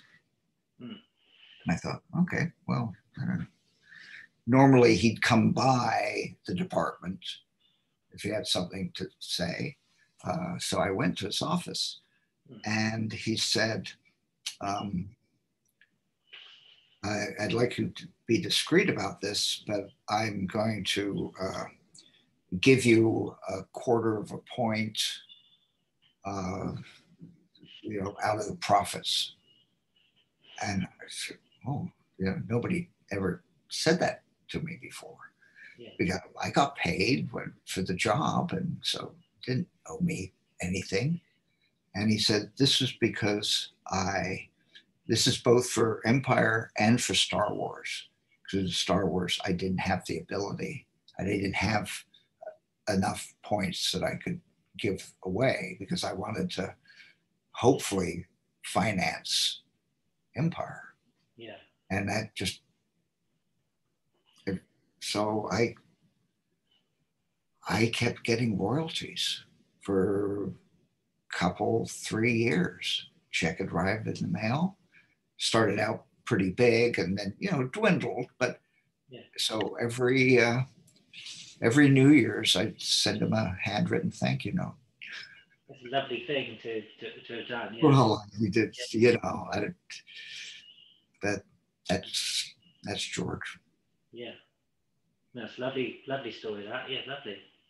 Yeah, it is. Many people would do that, would they? That they definitely not. No, not everybody would do it. We did it on Tron, where I bought some points from Bonnie McBird. She was not happy with the film, and eventually drifted away, and she somehow I knew that she would wanted to sell her points, and so I bought one or two, and then I split them up and offered them to crew members who wanted to pay me to help, that I loaned money, whatever. And it was great. It was a feeling like, well, now I have a stake in this movie. And of course, as we all know, Tron came out and immediately flopped. So well, thanks, Harrison, for the offer. Jeez. But eventually it did turn out okay, because years later, I didn't read my contract, but I also had points in Tron Legacy. Oh, right. Yes. And one day, out of the blue, I got a big check, and I thought, I didn't work on Tron Legacy. And so I called my my accountant, my business financial advisor, and I said, well, what do you think I should do? He said, cash the check. I said, but maybe I didn't earn it. He goes, worry about that later. Which is always good advice. Cash the check. It is, yeah. I cashed one check once when I was working for Golden Globus for back pay, $82,000 that they kept putting me off. And so eventually, threat of legal action, they sent me a check for $82,000. Guess what? Bounced. I thought it would. They were crooks. Yeah. Yeah, they were. I eventually got it, so it's okay. Oh, good. There's a couple of other key people I wanted just to mention. Do you recall Peter Diamond, the stunt coordinator? Vaguely, not well. Yeah. So I think he was obviously on this one, but he also, I think, joined you on Superman 4 as well. So I think you probably came across him. Yes. Yeah. Yes, he was. Yes. Because one of the things I think is quite impressive about Star Wars is it has a lot of stunts, but a very, very limited stunt crew because of obviously the budget. So I think he deserves with extra credit, for that, really. Yeah. I was wondering, just trying to think, really. Is there anybody that you want to particularly mention that you haven't done so already, in terms of the, maybe federal, model makers or matte artists or other people in the optics departments, maybe that sticks out? Oh God. Yes, I do want to mention, and it's his name, Richard. He worked on Brazil, and he worked on Superman 4, and helped with the shooting of the miniature. Oh God, it's so long. Oh. I'm sorry, Richard, to forget your last name. Absolute class guy. Special, big time effects person. Yeah. Big time effects. What do we love to do most of all? See explosions. It's a guy thing. Since I was a little kid and would build plastic models and then put firecrackers in them and blow them up. So I remember in a couple of pre-production meetings on different movies, somebody'd say, how many explosions do we get to do? And at one point was working on a movie, and I can't remember the name of it, but I remember shooting, oh God, it had to be Superman 4, I guess, and blowing up a model of Union Station. Oh, yes, yes. And the pyro guy, very well known, won an Oscar for Independence Day, Joe Viscoso. That was when we, filming explosions was the only thing that other department heads that had nothing to do with being camera wanted to see. And so we just did, yeah, oh, it's an explosion. Oh, yeah, okay. And Joe was great. He was a master at it. He knew all the ins and outs. And the main thing with shooting explosions is safety first. Oh, yeah, yeah. Do it wrong, people get hurt. So we would, we actually protect the camera, but then we turn it on and run away.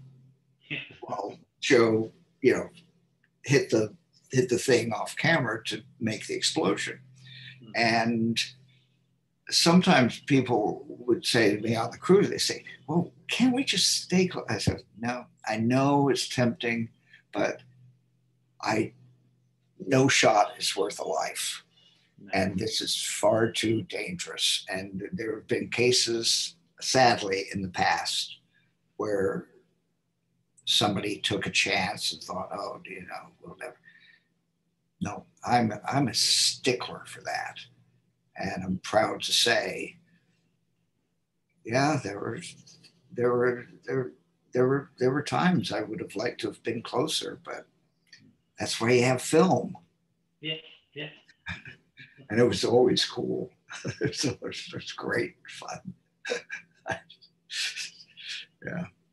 And little kids. Oh, yeah. We never grew up, do we, really? We just... No. We just get paid for what we do for free. Well, yeah, lovely to be able to say you can do that, yeah. Did you have much to do on the scenes we're seeing now, the assault on the Death Star? Would you have done much in this part of it?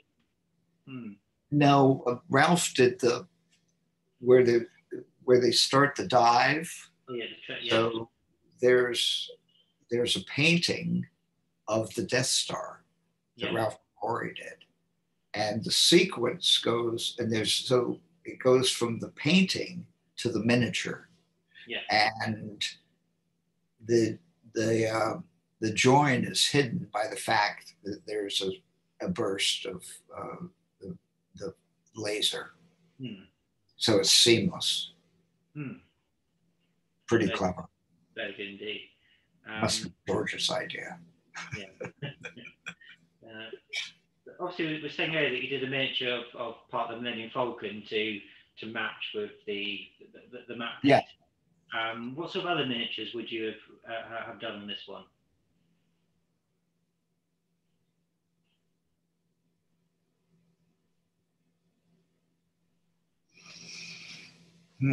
I don't think there were any others. I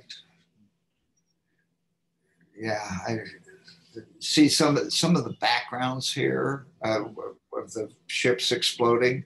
Yeah. Those were a large painting that was done by Joe Johnston. And then photographed, at speed very quickly, so it blurs. I thought that was brilliant.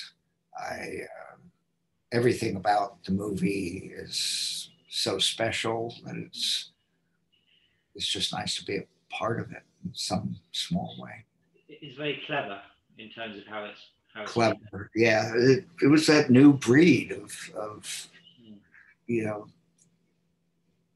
hate to use the term, but thinking outside the box. Yeah, doing multiple elements. Nobody, you don't have that many elements in an optical. No, it's going to create way too many problems. But having to build new optical printers, and from scratch almost, quite an achievement. And, Rock was the optical guy. It was his first big show, and I remember him asking me questions about opticals. I'm just a mat artist. Don't get. But that was part of the atmosphere, is that you could ask anybody anything, their opinion, and how did you do that back at Disney? How did you do that, in the old days? On Star Wars, there were only a handful of us that were over 30. There's a lot of first timers that came from Cal Arts, and at the end of summer they would do rotoscoping. They're thrilled to do it for the first half hour, and that's and then panic set in, because at the end of summer they all went back to school. What? Wait a minute. But it's definitely that mix of the newer people coming in, and with the established people like yourself. But that's obviously why it works so well, I think. Well, it gave us a chance to also. I learned from them as much as I taught, because there was the whole searching for new stuff, and a lot of them had worked on student films, and I'd never worked on a student film in my life. I just kind of fell into it. So I was always very open to kind of picking their brain a little bit. Yeah, absolutely. I was just thinking from my notes earlier, Harrison. I think, was it Richard Edlund? Eedulnd? Is that the no, it's someone else. Richard worked on Brazil. Richard Conway. Conway. It gets there. It's buried pretty deep. What an absolute amazing, and a nice guy, nicest guy ever. And as I say, Brazil is one of my favorite movies, because it's so odd. Yeah. It kind of works. A bit like Star Wars, really. That oddity that works, in the old. Yeah, it's. I guess it's the X factor. As I've said before, why does this work? It just does. It's the perfect storm. It is, yeah. Yeah, just, and even these. I never liked the fact that they're sitting in a fighter that's floating.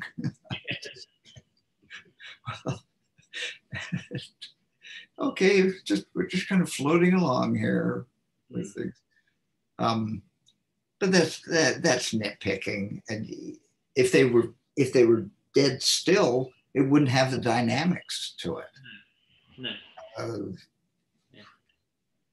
So why aren't those guys? What's he dialing in there? Yeah. What is trying to find an FM station or something? I don't know. It's called business. You got to be doing business. You can't just, unlike the black hole where all they do is stand around with egg on their face, as my father would say. They're just standing there. Give them something to do. Yeah, so basically enough that they're doing, but not too much. It looks. Well, you've got to respect the actor. that's what they have to do. You have to make them comfortable by, you know, there's the example, but it's true. Why am I walking to the window? Well, I don't know, it's in the script, just walk to the window. I want to know what's my motivation to walk to the window. Yeah. And it sounds ridiculous, but it's true. Got to give the actor the motivation, even if it is just open the door and close the door. Well, do I open it fast? Do I slam the door? Do I shut it slowly to not make a noise? Or is it just a throwaway? I don't know, just shut the goddamn door. I'd never say that. It's good. Yeah. So what would be the main opticals that you would have done for this film? So if you could pick the top 3 or 4, what would they have been? For Star Wars? Yeah.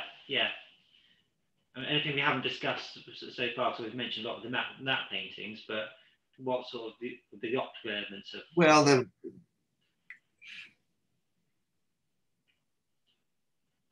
I don't really have any favorites. I think I like them all. This is so corny, but I love it.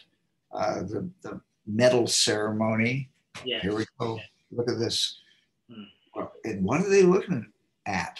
Well, they look around and then they come outside of doors. Should they come outside of doors and then look around? Yes, that's true. Oh, there it is.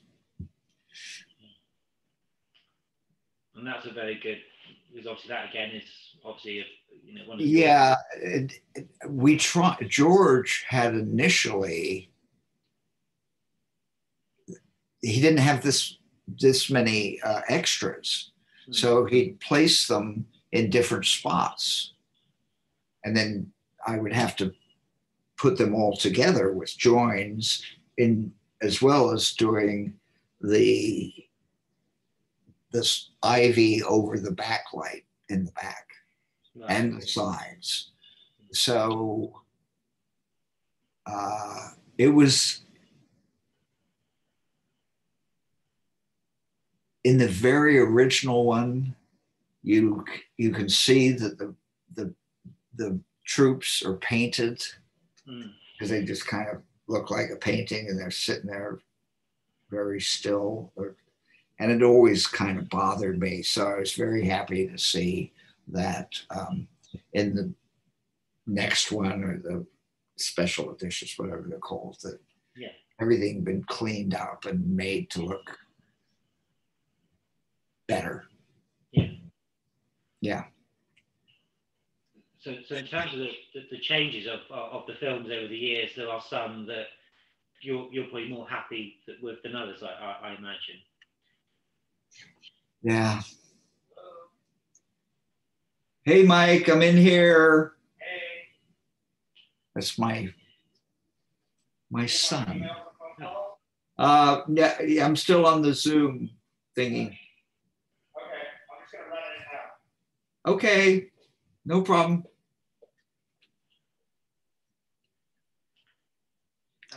As his name came up, Gary Kurtz, I wonder how much to do with Gary? He was great. He was. It was sad to see that he and George had some issues. So Gary left after the second one. Yeah. I don't know why. I could surmise, but that would be unkind. I did actually. Sorry to interrupt, Harrison. I did actually meet Gary at a convention, and he was with Robert Watts, and yeah, I talked about why he didn't do Return of the Jedi, and I think it was some sort of issue with the story, because I think originally there wasn't going to be another Death Star. It was going to be something else and a bit more a bit more original, perhaps like Empire. And apparently, one of the reasons why Gary didn't want to do it was because of story disagreements. There probably was other things as well, but that was what he told me. Yeah, I think George was a little unhappy that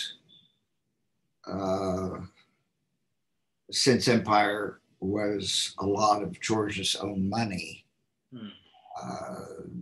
that it went over budget, and George had to write the check. Yeah. But maybe that's oversimplification, probably. There's always more than one reason for a divorce. Oh, yeah, yeah, yeah. You know, but yeah, Gary was very special.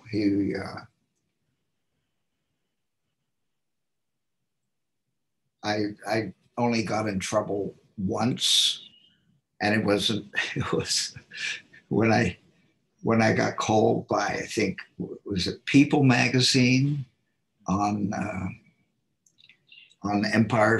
Empire, and I gave an interview. And in the interview, I was kind of new at the game. I didn't ask anybody's permission. And I just did it. Okay, yeah, great.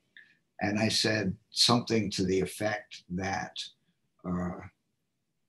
Irvin Kershner, it didn't really have much to do with the post-production and visual effects.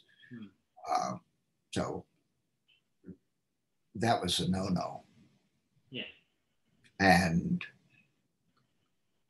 Gary had to let me know. and that's not what you do, Harrison. Part of the Army, and don't you try to drift off on your own. Yeah. I took that to heart. And I miss him still. Yeah, he was such a kind of leveling force, and he'd been around the block. He knew the ins and outs. He knew camera. He knew difference between an f-stop and a bus stop, and had just a wonderful. Oh, there's the 800 number if you want to call it. Hi, yeah, Harrison. Is George in? Oh, okay. Can you leave a message? Have him call me back. Okay, bye. Does that actually work, or is that, I don't know. I don't know. You call it. Am I going to call 1-800-THX? Anything I can think of that actually has something like that on the end of it. I always thought, well, I'll give it a try one day, but I never did. But there was one name on the end credits that I wanted to mention, just because I'm also quite a big James Bond fan, and that was John Steers, the special effects. Yeah. Did you know John at all? No. I think I met him. I can't remember. Yeah. Not a bad show, huh? No, it's a very good film, and it stands up, very well indeed. We mentioned just some closing remarks. We mentioned that you preferred, obviously, the enhancement of the end of the medal scene with getting rid of those static stormtroopers. Is there any other shots of the special edition version, so what George added over the years, that you think you really love that he did that, or you think, oh God, I wish you didn't do that? Is it a bit of a love-hate relationship with the special editions that most Star Wars fans have?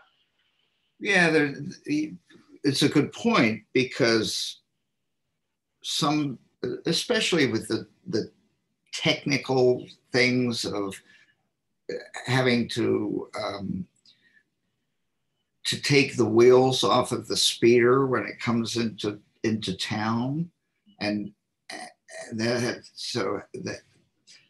had to be rotoscoped frame by frame, and the first attempt was done actually by somebody who worked at Disney, and of course, it wobbled.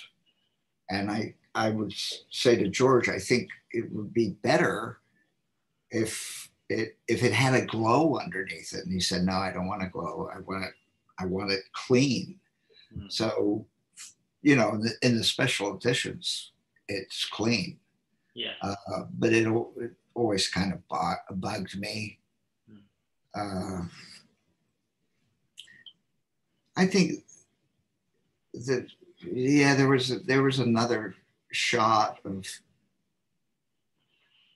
where I had to paint a small piece for establishing shot of the bar. So there was no establishing shot. So we took a shot which had Luke coming up the side, and I painted a piece to obscure that. It worked pretty well, but I had to paint it squeezed, so that was a little bit difficult. And then in the special editions, it's perfect. Yeah. So I don't have a problem with that. I have a problem with recreating a whole new shot just for the sake of and adding the things buzzing around just for the hell of it when they're just distracting. But it's not my movie. It's George Lucas's movie. Yeah. And he can do anything he wants. Oh yeah, absolutely. I think the only thing that the fans have a slight issue with is that he never lets people have the original version as well as the special edition. So it's not the changes. It's more that perhaps forcing them on the fans, if that makes sense. So because I watched the film because I've always refused to buy the film on DVD or Blu-ray because I want to see the original film, and it's only in preparation for us tonight that I finally bought a copy of it, despite swearing that I never would. And the changes don't really bother me as much as I thought they would, but it would be nice to have that original version. So I suppose it's not him changing his film, because obviously it's his film, but perhaps just, you know, because when you go and see it as a kid, you probably imagine you see it, the shots stay with you, and then suddenly as an adult, if they change, that may be why George gets a bit of a backlash from the fans, perhaps. Yeah, look, people have said outrageous things about the special editions. He destroyed my childhood. I don't understand how that works. Yeah. Okay, but I get the passion, and I think George always said with the special editions, with the technology advancing, I got to make the film I wanted to make.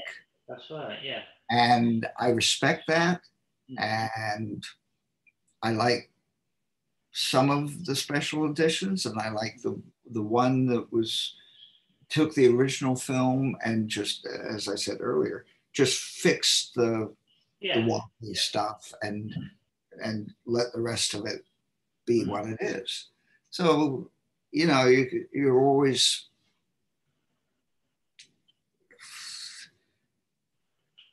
look, even the Sistine Chapel, ceiling of Sistine Chapel, has been restored so many times. There's very little of the original left. Well, which would you rather have? Paint flaking off continuously, or somebody coming in with, Q-tips and spending time and effort and, laying on their back, just like Charlton Heston did. Oh no, Michelangelo. And we have I think as a culture, a responsibility not to turn the pyramids into condos. Yes. Yes. Leave it the way it is. And, if you have to rope off some of it because it's starting to crumble, so be it. And respect it. everything about it, the engineering, the creativity, even the fact that, you know, it was slave labor that did it. It doesn't stop the thing from being the thing. Yeah. It's regrettable, of course, but let's not let one thing get in the way of another thing. It's okay to keep it separate and know that just some things work. And the few times that I've gone to see interiors of cathedrals, which have always fascinated me because they took generations to build those things, and it was 1300s, 1200s. The beauty of Canterbury Cathedral and others, Chartres, you can name a ton of them, is awe-inspiring. And to be able to have those times before they charge admission, you just walk in and sit there and take it all in and marvel with how they did that. They did it. The stonework, the flying buttresses, even though they don't fly, but somebody had to think, wait a minute, aren't the walls going to fall down if we don't put some supports in there? Yeah, but that's going to look ugly. How about if we make them beautiful? Okay. And I'm sure there were a lot of disagreements. There was a lot of infighting and moaning and groaning about no overtime. And, you know. Anything new, there's always fear and people dragging their feet, isn't there? No matter what the change is. Yeah. You better have a good reason. And I don't want to see that stuff changed. No. And how would I know? That's the other thing. Let's say the human race is wiped out, and then, you know, little green men appear from wherever, which could happen easily. What are they going to think? If they think, my guess is that they would be appreciative of an archaeologist finding something of past, you know, cultures. You know, the cave paintings in France, let's go, I can't remember, are thousands of years old. And I look at things like that and I just go, wow. Now there's a whole debate about Da Vinci's Salvador Monday painting that he did that is supposedly hung on a yacht owned by a Saudi prince, and it's been in hide. Nobody knows where it's been, so it's this intriguing story. And now a couple of conservators, restorers, say, "Oh, you know, the sea air has a lot of salt in it, and that's going to be bad for the painting." Okay, well, what are we going to do? Yeah, that's our environment. That's nature. I respect that we need to appreciate it for its art. The Mona Lisa is behind so many panes of glass, and it's tiny because everybody goes, it's smaller than I thought it would be. That's what I thought the first time I saw Yeah, it. first thing people walk in, they go, Yeah. birds.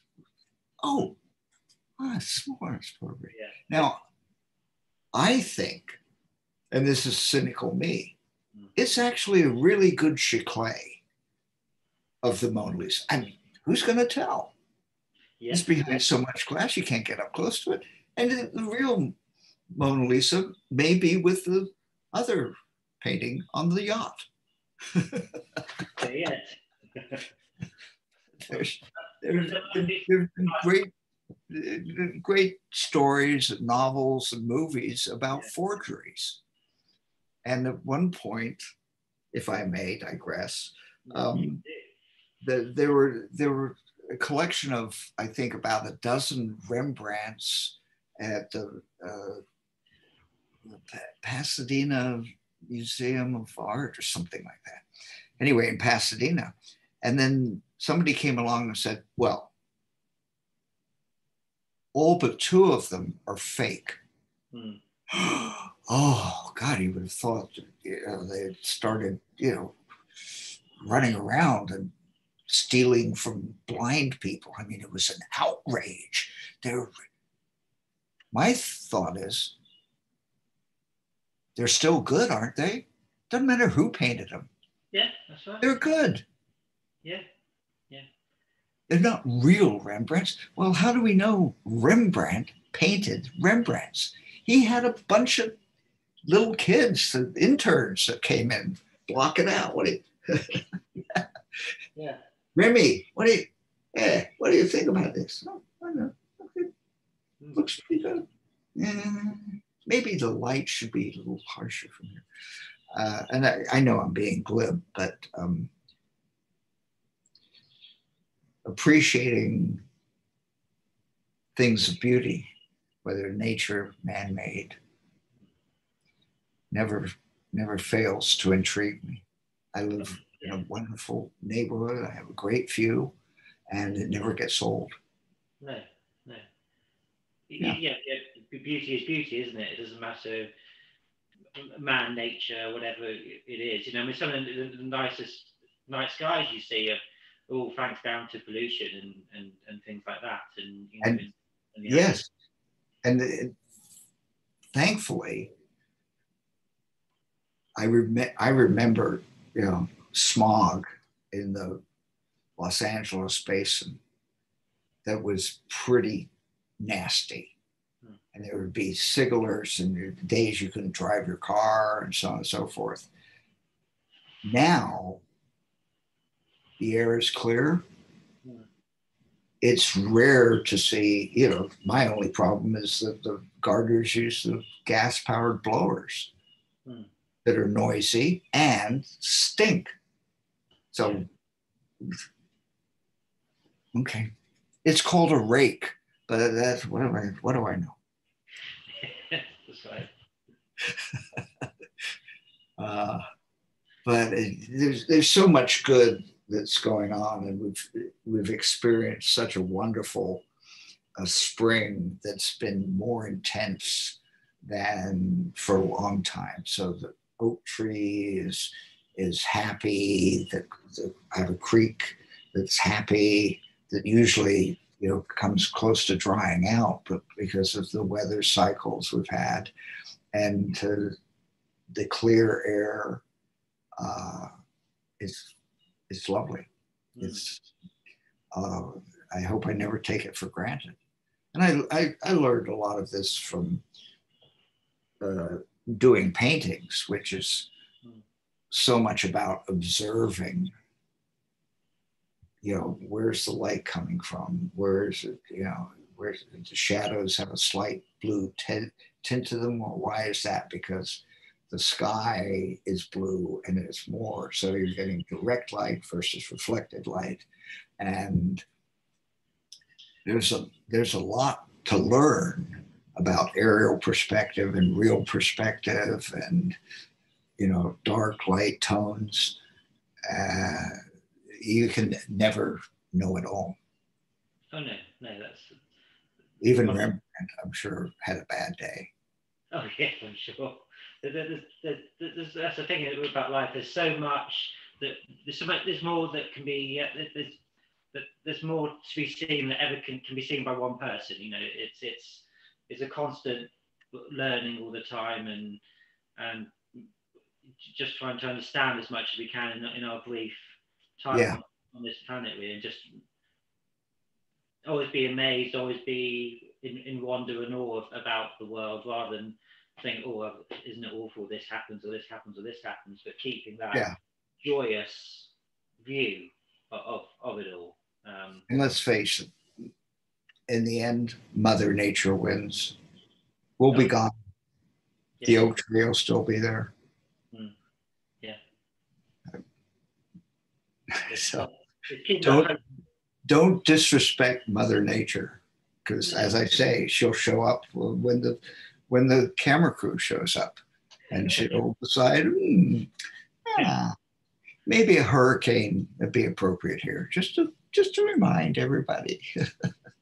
Well, I mean, but it's not on the call sheet. I can't believe it. Yeah, I mean, humans have been on the Earth for so relatively small amount of time. The dinosaurs were kicked off. Maybe we'll be kicked off as well. I don't know. Well, we're not going to last forever. No, we're just temporary custodians of things, aren't we? Really. Well, next. Right. I don't know. It doesn't really concern me. I guess it does for the next generation. But that's their problem. Look, we screwed it up. You fix it. Pretty much, yes. It's a big one that there, isn't it, really? Well, obviously, perhaps we can have more detours and things when we talk about Empire Strikes Back. So I really enjoyed talking not only about Star Wars, but all the other avenues that we've explored. It's been a real pleasure, Harrison, to spend this evening with you today. I just want to thank everybody that's watching us either live or on YouTube for tuning in and spending an evening watching not only one of the best films ever made, but talking one of the nicest people that I know anyway from the film business. So I mean that very sincerely. So thank you very much, Harrison, for joining us. Is there any closing remarks you want to make about this particular Star Wars film, or have we kind of covered it all? I think we covered almost everything. What we didn't cover, I don't know what we didn't cover, because we covered everything. I think we did, and so and it was this. I so enjoyed it. It's wonderful, and I really appreciate your asking me, and if I contribute what I can, and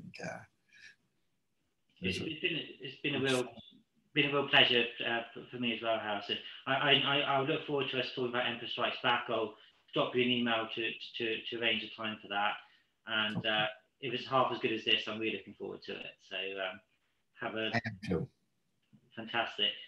So enjoy the rest of your day and your weekend, and we'll talk again soon.